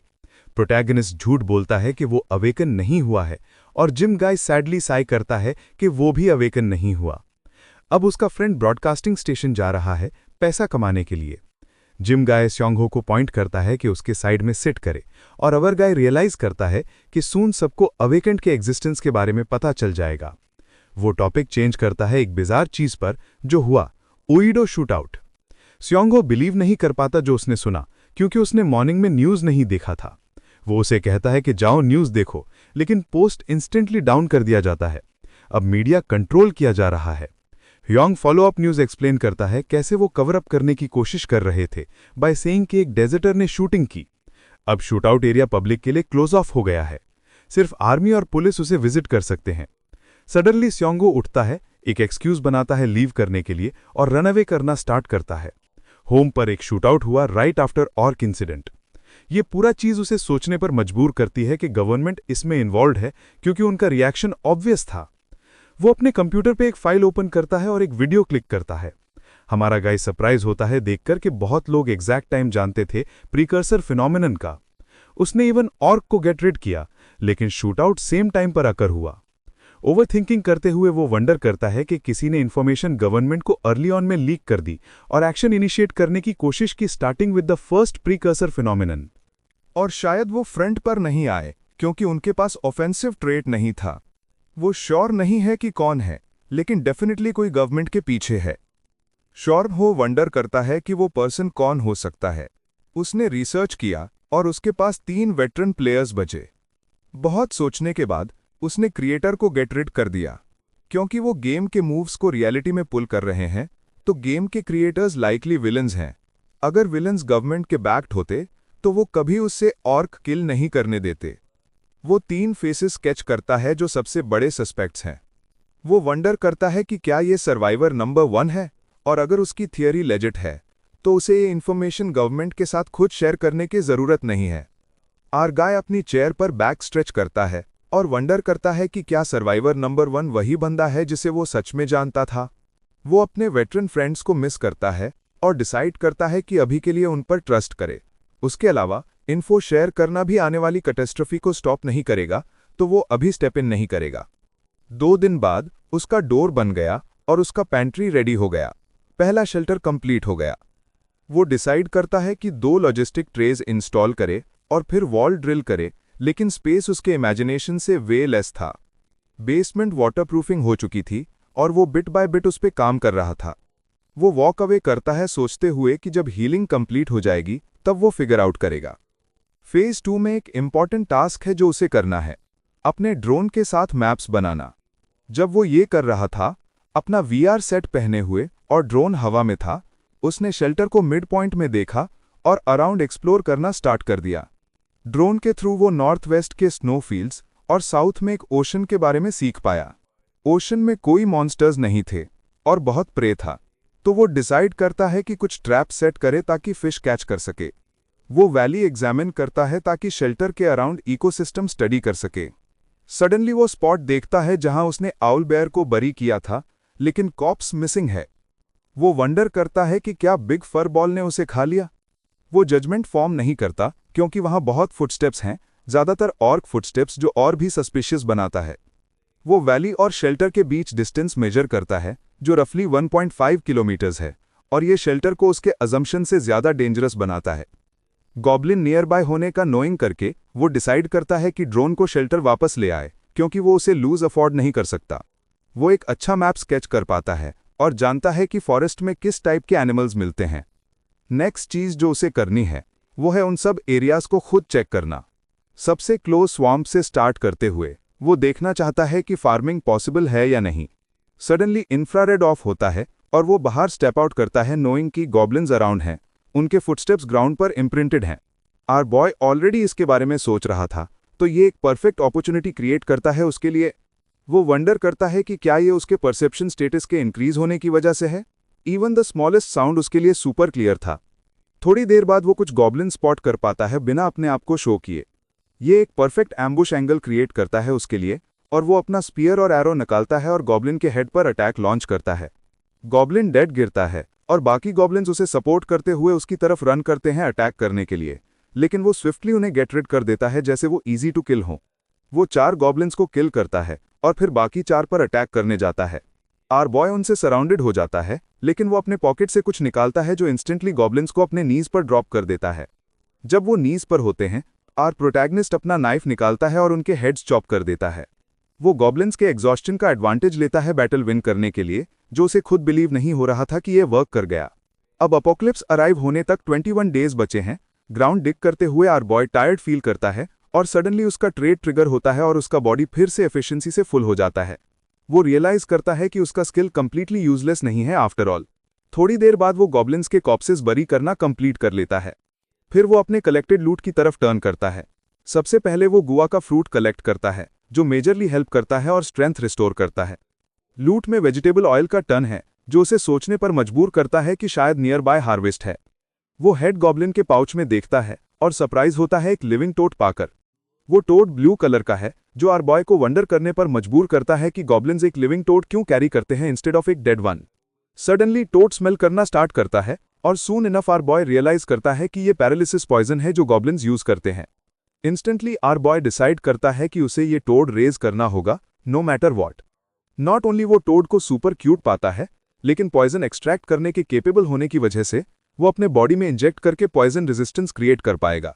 पैरालिसिस पॉइजन के साथ हंटिंग भी ईजियर हो जाएगी। फिर वो आर बॉय टोड के लिए एक नेम डिसाइड करता है, जोडॉक, और एम करता है कि जोडॉक को बहुत फीड करे। उसका सिस्टम नोटिफाई करना स्टार्ट करता है कि टोड अब उसकी प्रॉपर्टी है। वो वंडर करता है कि क्या ये एक हिडन गिमिक है जो रियलिटी में ऐड किया गया है। वो सिचुएशन को ओवरथिंक और ओवर एनालाइज करना स्टार्ट कर देता है। उसके बाद आर बॉय एक्सप्लोरिंग स्टार्ट करता है और डायमेंशनल गेट ओपन करता है। उस गेट के साथ वो बैक एंड फोर्थ जाता है और फाइनली अपना रीऑर्गेनाइजेशन कंप्लीट करता है। उसके बाद वो इमीडिएटली सराउंडिंग सर्च करना स्टार्ट करता है और एक स्प्रिंग फाइंड करता है जो उसने ड्रोन में एक्सीडेंटली मिस कर दिया था। वो वाटर को देखता है और रियलाइज करता है कि ये ऑर्डिनरी वाटर है और इसमें कोई डेंजरस चीज़ नहीं है। वो सरप्राइज होता है एक हाइडआउट फाइंड करके जो उसके शेल्टर के नियर है और स्प्रिंग के पीछे एक ग्वाका ट्री और वेजिटेबल ऑयल बर्ड्स पाता है। आर बॉय ग्वाका फ्रूट्स पिक करता है और वेजिटेबल ऑयल बर्ड्स का प्रॉपर अमाउंट हार्वेस्ट करता है। उसके बाद वो ट्रीज पर मार्क्स छोड़ता है जहां भी वो गया, ताकि वो वे फॉरगेट ना करे और हेड बैक करना स्टार्ट करता है। अपने अपार्टमेंट में वो अपने पेट जोडो को फीड करता है। वो अपने पेट को सेकेंड फ्लोर अपार्टमेंट में रेज कर रहा है अभी के लिए। वो जोडो को हाइडआउट में नहीं छोड़ सकता क्योंकि वो मर जाएगा। अपने पेट का केयर करने के अलावा और भी चीजें करनी थी। सबसे लॉन्गेस्ट चीज थी ऑइंटमेंट बनाना, और एक्सीडेंटली उसने बहुत ज्यादा बना दिया। वो नहीं जानता था कि क्या करे। वो मिक्योंग को नहीं दे सकता क्योंकि वो भी एक फेलो अवेकनर है, तो वो डिसाइड करता है कि हंग को दे। ह्योंग के प्लेस पर वो प्रोटीन ड्रिंक पीता है और आर बॉय उसे ऑइंटमेंट देता है जो उसे वंडर कराता है कि ये क्या है। आरगाय एक्सप्लेन करता है कि उसने बहुत ज्यादा बाय कर लिया था और ये वुंड्स के लिए अच्छा है। ह्योंग जोकिंगली पूछता है कि क्या वो मार्केटिंग में जा रहा है, और आर हीरो डिनाई करता है। फिर भी ह्योंग ग्रेटफुल होता है ऑइंटमेंट के लिए और सूरा रिलेटेड इन्फॉर्मेशन भेजने के लिए, लेकिन आर बॉय उसका थैंक्स करता है शूटिंग इंसिडेंट के बारे में बताने के लिए। फिर ज़्यांग हो ऑब्जर्व करता है कि जिम वे टू क्वाइट है, जिसका उसका फ्रेंड एक्सप्लेन करता है कि सब लोग प्लान्स बनाने गए हैं आफ्टर ब्रॉडकास्टिंग गाय ने जो इन्फॉर्मेशन स्प्रेड किया था। अब वो डिसाइड कर रहे हैं कि यहाँ एक बेस बनाए। आर हीरो वॉर्न करता है कि टू मेनी पीपल एक डेंजर का साइन है, लेकिन हंग अपने मेंबर्स को अबैंडन नहीं करना चाहता। वो उनके लिए टू लॉयल है। फिर ह्योंग वंडर करता है कि ज़्यांग हो क्या प्लान करता है, और वो बस ब्रश ऑफ कर देता है। सडनली वो एक स्क्रीम सुनते हैं और हो उसे फेमिलियर पाता है। वो बिल्डिंग के नीचे देखता है और मिक्योंग को ग्राउंड पर देखता है। दोनों उसके पास रश करते हैं वंडरिंग कि क्या हुआ। वो एक्सप्लेन करती है कि उसे अटैक किया गया, लेकिन वो देख नहीं पाई कि किसने अटैक किया। ह्योंग इंस्टेंटली बिल्डिंग के बाहर चेक करने जाता है और पूरे एरिया को इंस्पेक्ट करता है, डिस्पाइट आर बॉय उसे स्टॉप करने की कोशिश करता है for the moment. Meanwhile R boy Mikyung के साथ स्टिक करता है और वो एलैबोरेट करती है कि सब कुछ उसकी आंखों के सामने डार्क हो गया और वो प्रोसेस नहीं कर पाई कि क्या हुआ। ये सुनकर एक चिल आर हीरो के स्पाइन में रन करता है, रियलाइजिंग कि क्या हो रहा है, और वो अर्ज करता है कि इंस्टेंटली अपनी एबिलिटी ब्लिंक यूज करे जब भी ऐसा हो, क्योंकि वो मूव करना स्टार्ट कर चुके हैं। वो अश्योर करता है कि वो उसे एक सेल्फ डिफेंस किट भेजेगा सून, और अर्ज करता है कि अब से वो बहुत केयरफुल रहे। अब अपोकलिप्स अप्रोच होने में सिर्फ 20 दिन बचे हैं। एक फेमस मीम है पास्ट से, अगर 5 लोग गैदर होते हैं तो उनमें से एक बाउंड होता है यूजलेस होने के लिए। ट्रोलर्स हर जगह एग्जिस्ट करते हैं वर्ल्ड में, स्पेशली सूरा में। सूरा में इंटरफेरेंस के लिए पैचेस एग्जिस्ट करते हैं। डेवलपर्स रिपोर्ट्स का आंसर देते हैं लेकिन ट्रोलर्स को कैच नहीं करते। सूरा में ट्रोलर्स एक टीम ज्वाइन करते हैं, नॉर्मल प्लेयर्स की तरह एक्ट करते हैं, लेकिन बाद में पार्टी को ल्योर करते हैं एक एरिया में जो मॉन्स्टर्स से फिल्ड होता है और पूरी टीम वाइप आउट हो जाती है। वो बिगिनर्स के साथ काइंडनेस से अप्रोच करते हैं, सिर्फ बाद में उन्हें किल करने के लिए और उनके बिलोंगिंग स्टील करने के लिए। ट्रोलर्स ने हर तरह की चीजें की हैं ताकि पार्टीज एक दूसरे से फाइट करें। उन्होंने गेम को, जो ऑलरेडी फेमस नहीं था, सिर्फ 1 साल में फॉल करवा दिया। यूजर्स 4 तक ड्रॉप हो गए क्योंकि शैनहो की टीम ने रिमेनिंग ट्रोलर्स को टेक केयर किया। आर बॉयल वंडर करता है कि वो ये सब एक्सप्लेन क्यों कर रहा है। फिर समराइज करता है सब कुछ जो उसने अब तक फाइंड किया है। अवेकनर कम्युनिटीज उइटो शूटआउट के बाद कंबाइन हो गई। वो सिर्फ इन्फॉर्मेशन नहीं दे रहे बल्कि स्कीम्स भी प्लॉट कर रहे हैं। वो मिड सेंटेंस पॉज करता है जब वो फाइंड करता है कि लोग उसके वीडियोस भी सेल कर रहे हैं। जब प्रोटैगनिस्ट साइट पर और सर्फ करता है, वो लर्न करता है कि उसका टीममेट डाजू सिम एक ट्रोलर था। वो स्टंड हो जाता है देखकर डाजू के वीडियो का थंबनेल जो स्टेट करता है कि वो किम पुबजा के थ्रू कैरिड हुआ। अब हो वंडर करता है कि क्या वो ट्रोलर लोगों को ल्योर करने की कोशिश कर रहा है एक एडिटेड वीडियो के साथ। सरप्राइजिंगली वो डाजू के लिए क्लैप करता है क्योंकि डाजू अपने थिंकिंग के लिए प्रेज्ड होता है। वो स्ट्रेच करता है और डिसाइड करता है कि और ट्रेन करे ताकि ऐसे लोगों को टैकल कर सके। नेक्स्ट 13 डेज के लिए जब भी उसके पास टाइम होता है, our hero constantly weapon usage और टेक्निक्स लर्न करता है जो रियल कॉम्बैट में यूज की जा सकती हैं एक सर्वाइवल मेट चैनल ऑनलाइन से। दूसरी तरफ उस टाइम पीरियड में उसने अटैकिंग मॉन्स्टर्स देखे, including hideouts, plus a number of strategies और वेपन्स हैं जो वायर डिजीज को कंसिडर नहीं करते। इसलिए 13 डेज की ट्रेनिंग के बाद ज़्यांग हो फाइनली लुक फॉरवर्ड करता है एक मेन वेपन चूज करने के लिए, एक वेपन जो वायर डिजीज के आने पर यूज किया जा सके और जो एंटी पर्सनल कॉम्बैट और मॉन्स्टर एलिमिनेशन के लिए भी अच्छा हो। वो अपनी टूल बैग में देखता है और एक इंडियन वॉर क्लब, वुडन स्लिंगशॉट, ओकर क्ले बीड्स और हैंडमेड स्टोन एक्स फाइंड करता है, लेकिन एक भी उसके कंडीशंस के साथ फिट नहीं होता। फिर सबसे पहले आवर प्रोटैगनिस्ट डिसाइड करता है कि स्लिंग शॉट ट्राई करे। उसकी यूटिलिटी बहुत हाई है इन मेनी वेज। ओकर क्ले बीड्स एम्बिगुअस हैं क्योंकि उनकी पावर वीक है। नेक्स्ट वो डिसाइड करता है कि इंडियन वॉर क्लब यूज करे। वो रिफ्लेक्ट करता है कि जब वायर डिजीज एक गिवन माना गया था तो वरी करने की जरूरत नहीं थी। ज़ॉम्बी को एलिमिनेट करने का ईजीएस्ट वे है स्पोर्स को डिस्ट्रॉय करना, जो स्कल के अंदर लाइव करते हैं एक ब्लंट वेपन के साथ। वो रिकॉल करता है कि पहला वेपन जो उसने डिसाइड किया था बाय करने के लिए लेवल 10 रीच करने के बाद वो एक ब्लंट वेपन टाइप आइटम था, ईबनी वुड क्लब, और इसी वजह से उसके लिए प्रोफिशिएंसी रेस करना एसेंशियल था। अब आवर बॉय वंडर करता है कि क्या इंडियन वॉर क्लब लोगों के अगेंस्ट भी अच्छा है। वो बिलीव करता है कि ये एम्बिगुअस है क्योंकि एक साइकिक अवेकनर को हैंडल करना इसके साथ डिफिकल्ट होगा। वो जानता है कि सर्वाइवल लाइफ में एक ह्यूमन को किल करना 50 पॉइंट्स देता है। मर्डरर सिस्टम जो रिक्वायर करता था death matches near by players के साथ, अगर मर्डरर के रूप में रजिस्टर किया गया था, प्लेयर किलिंग के अब्यूज टू प्रिवेंट करता था। Although high number of people फिर भी यूजर्स को एलिमिनेट करेंगे ज्यादा पॉइंट्स के लिए, इवन डिमेरिट सफर करते हुए। मीनवाइल वो अपने इंडियन वॉर क्लब के साथ डमी को कंप्लीटली डिस्ट्रॉय कर देता है। वो डिसाइड करता है कि ऐसे प्लेयर्स को अवॉइड करे जब तक वो आइटम और स्किल फार्मिंग कंप्लीट नहीं कर लेता। ट्रेनिंग हार्ड के बाद आवर हीरो अपना स्वेट वाइप करता है अपनी जगह से जब वो प्लान कर रहा था स्टोर को कंप्लीटली डिसमेंटल करने का, लेकिन वो मिड सेंटेंस स्टॉप कर देता है जब वो एक वुल्फ साउंड नियर बाय सुनता है। वो शॉक्ड हो जाता है, वंडर करता है कि क्या एक वुल्फ हाइडआउट के पास इंजर्ड हो गया है। लेटर सेयोंग हो वुल्फ को फाइंड करता है जो नॉर्मल साइज से बड़ा है। आवर बॉय उस पर राइड भी कर सकता है। सिस्टम रिवील करता है उसका नाम ग्रे वुल्फ, लेकिन जब वो क्लोजली ऑब्जर्व करता है वो नोटिस करता है कि वो ब्रीद नहीं कर रहा। वो वंडर करता है कि क्या ये एक स्ट्रे वुल्फ है या एक वुल्फ जो हाइडआउट के पास आया था अटैक होने के बाद। ज्यादा इन्फॉर्मेशन फाइंड करने के लिए आवर प्रोटैगनिस्ट उसके इंजरीज चेक करना स्टार्ट करता है। हावेवर सडनली एक यंग लिटिल वुल्फ उसके बैक पर हिट करता है। सेयोंग हो लर्न करता है कि डेड वुल्फ एक्चुअली इस लिटिल वुल्फ की मदर है, जो अपनी मदर के सामने स्टैंड करता है ताकि अपनी मदर को प्रोटेक्ट कर सके। वो कंफ्यूज्ड हो जाता है क्योंकि वो फोर्स यूज नहीं कर सकता था उस लिटिल वुल्फ को अपनी मदर से सेपरेट करने के लिए।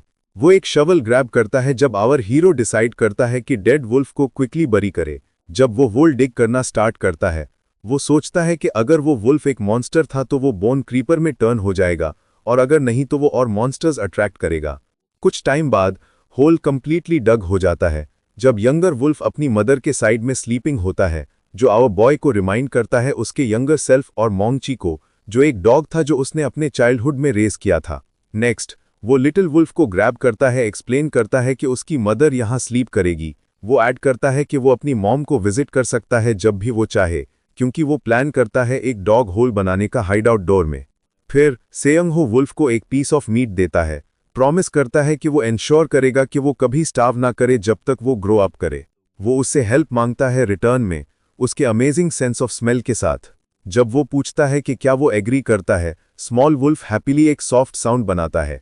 फिर आवर प्रोटैगनिस्ट उसे एक नाम देता है डिंगो, और उसके हेड को पैट करता है। सिस्टम विंडो पॉपअप होता है, नोटिफाई करता है कि उसने ग्रे वुल्फ के साथ कम्युनिकेशन सक्सीड कर लिया है, और ये ग्रे वुल्फ डिंगो अब उसकी प्रॉपर्टी कंसिडर किया जाएगा। इसके साथ अपोकलिप्स अराइव होने तक 19 दिन बचे हैं। सेयोंग हो बिजी है डिंगो को ट्रेन करने में। वो उसे इंस्ट्रक्ट करता है कि वो एक्शंस रिपीट करे जो उसने अभी सिखाए। जब आवर बॉय पॉ के लिए कॉल करता है, डिंगो अपने ओनर के हैंड पर प्लेस करता है।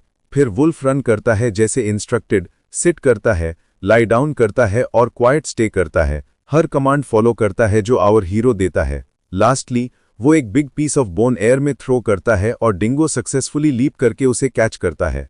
आवर प्रोटैगनिस्ट सेटिस्फाइड फील करता है जब वो नोट करता है कि वो कितनी क्विकली लर्न करता है, लाइकली क्योंकि वो एक दूसरे वर्ल्ड से है। वो रिफ्लेक्ट करता है उसके एक्सीलेंट सेंट ट्रैकिंग स्किल्स पर और अपने माइंड में डिंगो को एक बंडल ऑफ लक और ब्लेसिंग कंसिडर करता है। वो अपने अडोरेबल कंपेनियन का केयर करता है एक किस के साथ और कुछ बोलना स्टार्ट करता है, लेकिन उसका फोन रिंग करता है। जब सेयोंग हो फोन पिक करता है वो एक मैसेज देखता है ह्योंग से, जो सजेस्ट करता है कि लेविटेशन वेब पर सर्च करे।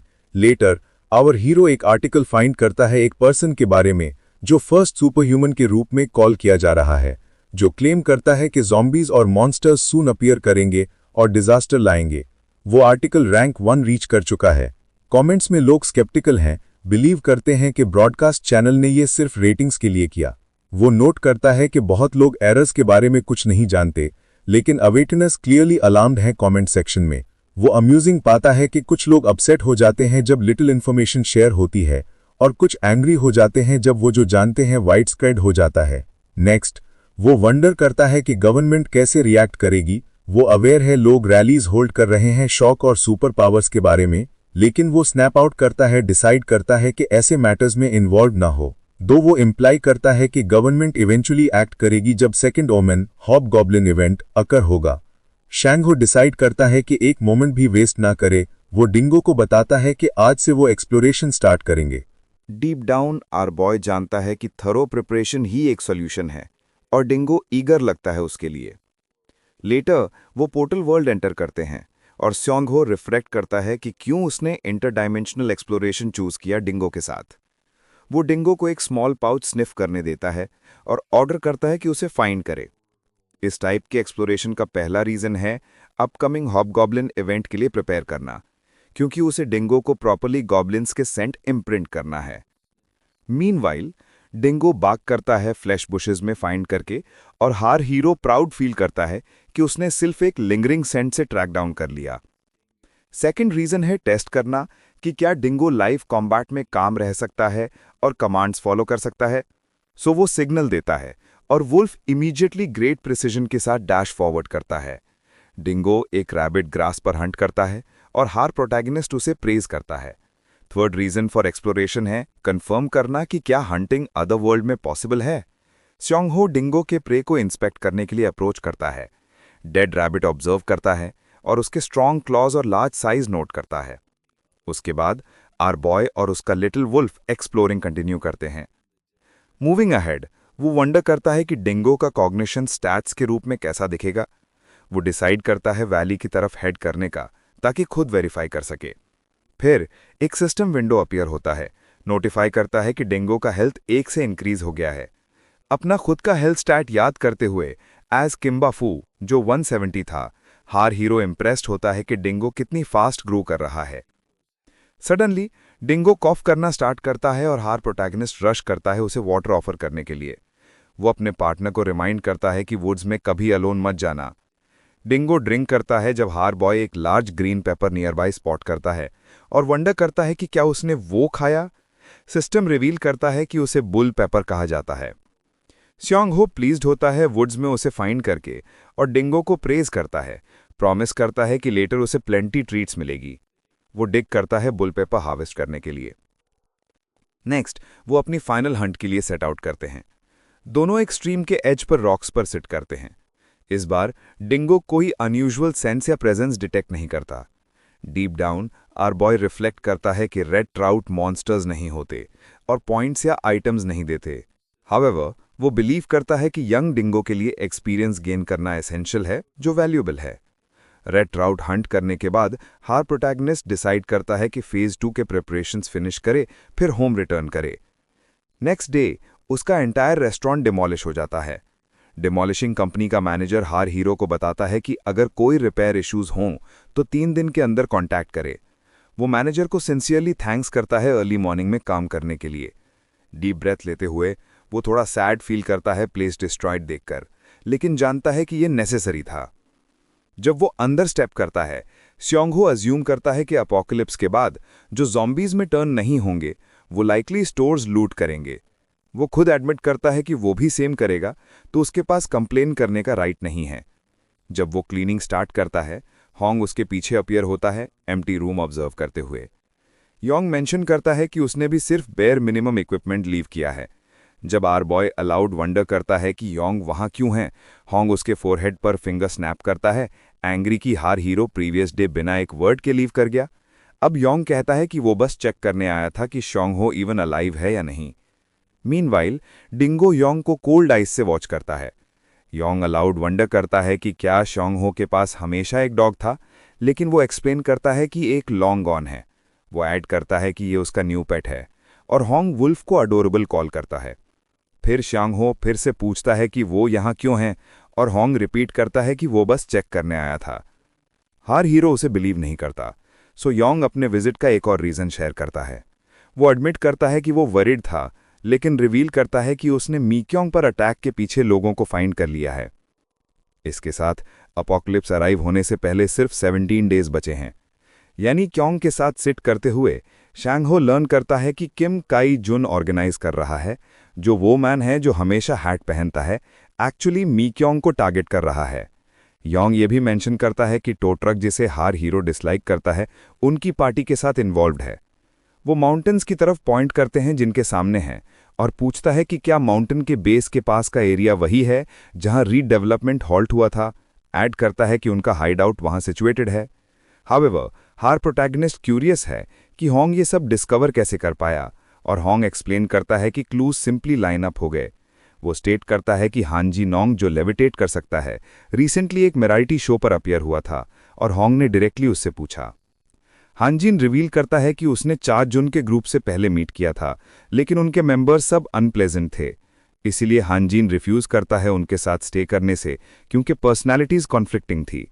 मीक्योंग के साथ जो हुआ, उसके बाद सब फीमेल मेंबर्स पार्टी छोड़ना स्टार्ट कर देते हैं। जब उनसे डिपार्चर के बारे में क्वेश्चन किया गया, उन विमेन ने बस ये कहा कि उन्हें ऑफर्स मिले हैं दूसरे अवेकनर पार्टीज से। योंग सेहो का ओपिनियन आस्क करता है, और आर हीरो रिस्पॉन्ड करता है कि अनलाइक मिक्योंग, बाकी फीमेल मेंबर्स ट्रिक्ट की गई होंगी ज्वाइन करने के लिए।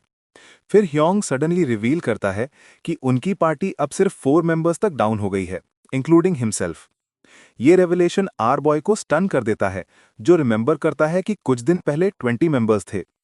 ह्योंग एलाबोरेट नहीं करता, लेकिन वो जानता है कि अब उनकी पार्टी में सिर्फ 2 अवेकनर्स बचे हैं। सैंगहो स्ट्रगल करता है प्रोसेस करने में, रिकॉल करता है कि उन्होंने फेवर्स किए थे उन मेंबर्स के लिए जो फिर भी लीव कर गए। फिर भी ह्योंग कंपोज्ड रहता है, प्रोटैगोनिस्ट को बताता है कि बस चीजें ऐसे ही होती हैं, वो लोग बस अपने लिए देख रहे थे। इससे ज्यादा ह्योंग कहता है कि वो लिटिल जियोन के लिए वरिड है, डिबेट करता है कि अपनी एक्स वाइफ को कांटेक्ट करे या नहीं। आर बॉय स्ट्रेट फेस रखता है, जानता है कि उनकी सिचुएशन सेम नहीं है, और वो जानना चाहता है कि उसका खुद का थिंकिंग करेक्ट है या नहीं। वो ह्योंग से एक चीज पूछना चाहता है जो उसके माइंड में है। आर प्रोटैगोनिस्ट वंडर करता है कि अगर अपोकलिप्स सच में आता है और लोग ह्योंग को थ्रेटन करना स्टार्ट करते हैं, तो वो क्या करेगा। बिफोर वो फिनिश कर सके, ह्योंग उसे कट ऑफ करता है, इंसिस्ट करता है कि वो हेजिटेट नहीं करेगा उन्हें किल करने में। ह्योंग कहता है कि उसका प्रिंसिपल है दूसरों को हर्ट ना करना, लेकिन एक डिजास्टर जहां लॉ नहीं होगा, वहां कोई और चॉइस नहीं होगी। वो बिलीव करता है कि ऐसे टाइम्स में ईविल सर्वाइव करने के लिए कोई स्पेस नहीं होता। फिर ह्योंग क्यूरियसली आस्क करता है कि सैंगहो ऐसा क्वेश्चन क्यों ब्रिंग अप करेगा। नोट करता है कि ये उसके जैसे नहीं लगता। आर बॉय एक रियल आंसर प्रोवाइड नहीं करता, और उसी समय कोई हेल्प के लिए येल करता है। साउंड आर हीरो के सेलफोन से आता है। ह्योंग वंडर करता है कि क्या ये एक लॉस्ट चाइल्ड का साउंड है, लेकिन सैंगहो मैप चेक करता है और ह्योंग से कहता है कि डिंगो को थोड़ी देर के लिए लुक आफ्टर करे। एल्सवे मिक्योंग बैड गाई से सराउंडेड होती है, और लगता है उसने एक डिस्ट्रेस सिग्नल भेजा है। एनफोर्सर टो ट्रक अनिन और हॉक मॉकिंगली उससे पूछते हैं कि वो ऐसा सीन क्यों क्रिएट कर रही है, डिमांड करते हैं कि वो नीचे आए। रिस्पॉन्स में मिक्योंग रूफटॉप के एज पर स्टैंड करती है, शाउट करती है कि उसने ऑलरेडी रिफ्यूज कर दिया था, लेकिन वो उसे चेस कर रहे थे। वो डिमांड करती है कि वो बताएं कि वो ऐसा क्यों कर रहे हैं। अनिन अर्ज करता है उसे रिकंसिडर करने के लिए, लेकिन किम शियोल और माजोंग स्टेप फॉरवर्ड करते हैं, इंसिस्ट करते हैं कि वो अपने वे से हैंडल करेंगे, और पॉइंट आउट करते हैं कि क्योंकि वो रीडेवलपमेंट एरिया में है, कोई मिक्योंग को रेस्क्यू नहीं करेगा। किमची उसे कहता है कि अपनी एनर्जी वेस्ट मत करो, और रिमाइंड करता है कि सबके पास क्रेट्स हैं। फिर एक काउंटडाउन स्टार्ट करता है। मीनवाइल आर बॉय अपने वेपन्स प्रिपेयर करता है, एक एली में हाइड करता है। काउंट ऑफ 2 पर वो किमचुल को स्लिंग करता है, और 3 पर किमचोल स्ट्राइक होता है। सब ग्रुप मेंबर्स कंफ्यूज्ड होते हैं, ट्राई करते हैं फिगर आउट करने की कौन उन्हें अटैक कर रहा है।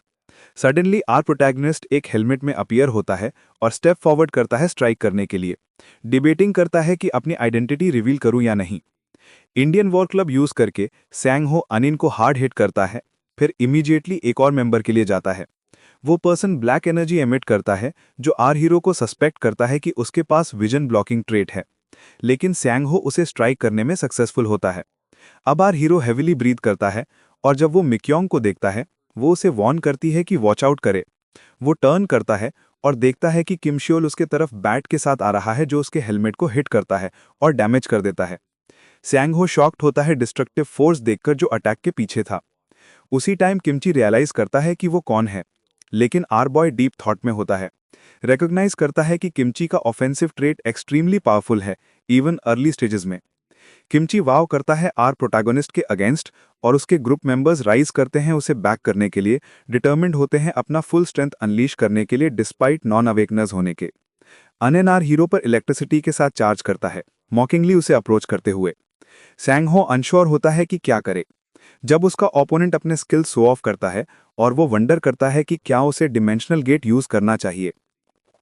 जब अनन स्ट्राइक करने वाला होता है, डिंगो अपीयर होता है और अनन के आर्म को बाइट करता है। हियोंग एक एली से स्टेप आउट करता है, पूछता है कि क्या ये ब्रॉड डे लाइट में अप्रोप्रिएट है और सजेस्ट करता है कि ग्रुप लीव करे अगर वो ट्रबल नहीं चाहते। स्टेट करता है कि वो 112 कॉल कर रहा है। सब ग्रुप मेंबर्स डिसाइड करते हैं कि अभी के लिए रिट्रीट करें। हियोंग कमेंट करता है कि वो वीक लगते हैं लेकिन फिर भी एरोगेंटली एक्ट करते हैं। नेक्स्ट मिकयोंग नीचे आती है और इमीडिएटली आर हीरो के हेड को ग्रैब करती है, चेक करती है कि वो ऑलराइट है। वो नोट करती है कि उसका हेलमेट क्रैक्ड है और हियोंग आर हीरो को पिगीबैक ऑफर करता है। दोनों को वरीड देखकर सैंग हो के थॉट्स फ्लैश होते हैं उसके ओल्ड कॉमरेड से जो गेम में थे। जब मिकयोंग हॉस्पिटल विजिट सजेस्ट करती है तो आर प्रोटैगोनिस्ट टर्न अवे करता है और इंसिस्ट करता है कि वो फाइन है। फिर वो हियोंग से पूछता है कि क्या वो मिकयोंग को अपनी पार्टी में ला सकते हैं। हियोंग कहता है कि कोई प्रॉब्लम नहीं है जब तक मिकयोंग ऑब्जेक्शन नहीं करती, और वो हैप्पीली अग्री करती है। हीरो लीव करता है कहते हुए कि उसके पास कुछ चीजें करनी है। जब ह्योंग और मिकयोंग वंडर करते हैं कि वो इतना स्ट्रेंजली एक्ट क्यों कर रहा है। होम रिटर्न करने के बाद अवर हीरो अपने इमोशंस कंट्रोल करने और सेकंड स्टेज प्रिपरेशंस प्लान करने पर कॉन्सेंट्रेट करता है। उसका एब्रप्ट डिपार्चर अनअवॉइडेबल था और ह्योंग और मिकयोंग को साथ देखकर उसे फील होता है कि वो अपने एबिलिटीज का सीक्रेट उनके साथ ट्रस्ट कर सकता है, लेकिन डिसीजन ऑलरेडी मेड था। डायमेंशनल गेट का मैक्सिमम यूज करने के लिए आवर बॉय को क्विकली लेवल अप करना होगा और स्किल्स एंड फार्मिंग गेन करने पर फोकस करना होगा। Phrase crush them with item power और स्ट्रांगली एको करता है माउंटेन गैंग के साथ फाइट करने के बाद। वो रियलाइज करता है कि अगर वो एपोकलिप्स के लिए प्लान के अकॉर्डिंग प्रिपेयर करता है तो एक 3 लेवल गैप या ज्यादा होगा, जो मॉन्स्टर्स को जो उसके पास रिस्पॉन करेंगे स्ट्रॉन्गर बना देगा और उसके लिए अपने 2 कंपेनियंस के साथ टीम अप करना हार्डर बना देगा। वो काम करता रहता है जब तक वो अपने हाइडआउट में एक वुड बर्निंग स्टोव इंस्टॉल करना फिनिश नहीं कर लेता। जानता है कि ये उसे रात में अच्छा स्लीप करने में हेल्प करेगा। डिंगो भी स्टोव एंजॉय करता है, उसके साइड में साउंडली स्लीप करता है। अब अवर प्रोटैगनिस्ट के पास सिर्फ कुछ और चीजें इंस्टॉल करनी है जब वो अराइव करेंगी और उसका initial hideout setup nearly complete हो जाएगा। डिटरमाइंड वो डिसाइड करता है कि एक ऑल नाइटर पुल करे। इसके साथ एपोकलिप्स अराइव होने तक सिर्फ 16 डेज बचे हैं। एक न्यूज एंकर व्यूअर्स को अपडेट करता है एस्टेरॉयड के बारे में जो पहले ऑब्जर्व किया गया था। रिपोर्ट के अकॉर्डिंग एचएसए अनाउंस करता है कि यून जाम्बी सोलर सिस्टम के मिड पॉइंट में एंटर कर गया है। एचएसए उसे क्लोजली उसकी ट्रेजेक्ट्री मॉनिटर कर रहा है, लेकिन मीटियोराइट जुपिटर की ग्रेविटी से स्प्लिट हो गया। रिस्पॉन्स में मीटियोराइट ऑब्जर्वेशन डिपार्टमेंट का हेड टॉमस चैंडलर पब्लिक को इन्फॉर्म करता है कि 2 फ्रैगमेंट्स यून जाम्बी अल्फा और बीटा अर्थ के पास अप्रोच करने का कोई चांस नहीं है। हाउएवर स्योंग हो रिमेंबर करता है कि D5 पर अपोकलिप्स के सिर्फ 5 दिन पहले यूनजाम्बी बीटा पहला फॉल हुआ था। वो एक रशियन शिप के पास ओशन में लैंड हुआ और रिजल्टिंग सुनामी ने शिप को गमचिन पोर्ट पर शोर पर स्वीप कर दिया, जहां से ज़ॉम्बीज कोरिया में पहली बार अपीयर हुए थे। न्यूज एंकर उइदो शूटिंग इंसिडेंट रिपोर्ट करना कंटिन्यू करता है। प्रेसिडेंट जांग वाइक के अपने रेजिडेंस से 1 वीक तक नहीं निकले, जिसे ऑपोजिशन पार्टी लीडर्स एक जॉइंट स्टेटमेंट इशू करते हैं और हियरिंग होल्ड करने पर अग्री करते हैं। कुछ लोग अब कह रहे हैं कि ये अवेकनर्स और इम्पेंडिंग डिजास्टर के रूमर से कनेक्टेड है। ये सुनते हुए आवर बॉय एडमिट करता है अपने आप से कि ये सच में एंड ऑफ द वर्ल्ड है। वो सोचता है कि अच्छी बात है कि मीडिया फाइनली इन मैटर्स में इंटरेस्ट शो कर रहा है और कंक्लूड करता है कि अब अवेकनर्स के लिए क्राइम्स कमिट करना और डिफिकल्ट होगा। नेक्स्ट वो डिसाइड करता है कि कम्युनिटी का रिएक्शन अपने लैपटॉप पर चेक करे। जब अवर प्रोटैगनिस्ट कमेंट सेक्शन स्क्रॉल करता है वो देखता है कि लोग सिचुएशन के बारे में स्ट्रांग ओपिनियंस शेयर कर रहे हैं। कोइंसिडेंसली वो एक कमेंट स्पॉट करता है माय ड्रीम से और वंडर करता है कि क्या ये पर्सन अब तक एक्टिव रहा है। माय ड्रीम एक प्लेयर था जो बिगिनर्स के लिए फ्रेंडली नोन था और सेयोन हो की ग्रुप ने उसके साथ कुछ टाइम्स प्ले किया था। माई ड्रीम का एम्बिशन था एक बंकर बिल्ड करना, और अगर अवर हीरो के पास पोर्टल नहीं होता तो शायद वो टेम्प्टेड होता ज्वाइन करने के लिए। वो डिसाइड करता है कि कोई कॉन्ट्रैक्ट एंटर नहीं करेगा जब तक उसके veteran friends my dream join नहीं करते, लेकिन माई ड्रीम का कमेंट लेटर रेफरेंस के लिए बुकमार्क करता है। लैपटॉप क्लोज करने के बाद अब वो प्रोटैगनिस्ट अपना सेकंड शेल्टर बिल्ड करने के लिए लुक फॉरवर्ड करता है। नेक्स्ट डे सेओन हो अपने हाइडआउट के सामने स्टैंड करता है और रियलाइज करता है कि 2 ऑल नाइटर्स इन अ रो पुल करना पॉसिबल है। वो एग्जॉस्टेड फील करता है, लेकिन अपना कंप्लीटेड एक्सटीरियर देखकर उसे एनर्जी मिलती है। अब टाइम है फिगर आउट करने का कि सोलर पैनल से जनरेट हुई इलेक्ट्रिसिटी को कैसे यूज करें। सिंपली पुट, कुछ वायरिंग स्टेप्स हैं जो इलेक्ट्रिसिटी को उसकी इलेक्ट्रॉनिक डिवाइसेस के साथ कंपैटिबल बनाते हैं। लकीली जब अवर बॉय अपना फोन चार्ज पर रखता है वो वर्क करता है। वो अपने आर्म्स रेस करता है, डिलाइट में अनाउंस करता है कि अब उसने सर्वाइवल के लिए फाउंडेशन बिल्ड कर लिया है इस वर्ल्ड में। लॉन्ग टाइम के बाद वो डोपामिन रश फील करता है। कल उसने ल्यूमिनस और इग्निशन स्टोन्स कलेक्ट किए थे, और फर्दर डिगिंग के बाद उसने एक मिनरल फाइंड किया जो ऑब्सिडियन से हार्डर और शार्पर था, जिसे एमेरिस कहा जाता है। ऑल्दो अभी वो यूजलेस है, फिर भी वो कंसिडर करता है कि बेटर देन नथिंग है। वो डिसाइड करता है कि लेटर लाइट्स इंस्टॉल करेगा, लेकिन सोने से पहले उसे बेसमेंट में फूड सप्लाईज ऑर्गेनाइज करनी है। सडनली एक लाउड नॉइज डिंगो से उसका अटेंशन ग्रैब करता है। बाहर रश करते हुए श्यांग हो डिंगो को मेम्ड वुल्व्स के सामने फेस ऑफ करते हुए पाता है, एक टाइप ऑफ मॉन्स्टर जो वो सुरा से रिकॉग्नाइज करता है। वो वंडर करता है कि ये क्रीचर्स जो यूजुअली हाई ऑल्टीट्यूड एरियाज में लिव करते हैं, यहाँ क्यों हैं। डिंगो का एंगर ऑब्जर्व करते हुए अवर हीरो सस्पेक्ट करता है कि ये वो वुल्व्स हो सकते हैं जिन्होंने डिंगो की मदर को किल किया था। वो डिंगो को काम करने की ट्राई करता है, लेकिन डीप डाउन वो जानता है कि अभी वो सब वुल्व्स को डिफीट नहीं कर सकता। अगर वो बेटर वेपन फेच करने मूव करे तो वो अपना बैक एक्सपोज करेगा और अटैक हो सकता है, जो फेटल हो सकता है। इसीलिए अब वो प्रोटैगनिस्ट डिसाइड करता है कि अल्फा वुल्फ को लीव करने पर फोकस करे, जानता है कि बाकी लाइकली फॉलो करेंगे।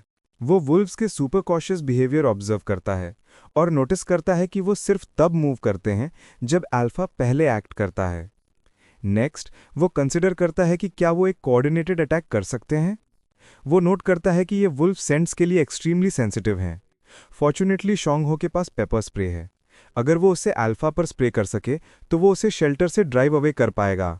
स्वेट उसके फेस पर ट्रिकल करता है जब वो रिस्क कंसिडर करता है कि अटैक होने से पहले एक्ट करना होगा। वो वंडर करता है कि क्या कोई वे है डिस्ट्रैक्ट करने का और स्प्रे के साथ स्ट्राइक करने का। सडनली एक आइडिया उसके माइंड में आता है और वो बिलीव करता है कि लॉजिकली पॉसिबल है। हाइडआउट को अपने हैंड से बिल्ड करने के डिटर्मिनेशन के साथ आर बॉय अपने आप को ब्रेस करता है। वो इंस्टेंटली एक नाइफ अल्फा पर थ्रो करता है, लेकिन वो डॉज करता है। अल्फा फिर आर हीरो पर लीप करता है, लेकिन जब वो क्लोज होता है शैंग हो पोर्टल ओपन करता है और चांस सीज करके एनिमल पर स्प्रे करता है। अल्फा अपना कंपोजर लूज करता है और फिर आर प्रोटैगनिस्ट अपना नाइफ उसकी आई में ड्राइव करता है। इसके साथ वुल्फ पैक रिट्रीट कर जाता है। आर हीरो सिट डाउन करता है नैरोली डेथ एस्केप करने के बाद। डिंगो उसके पास आता है उसका केयर करने के लिए और शैंग हो डिंगो के हेड को अप्रिशिएट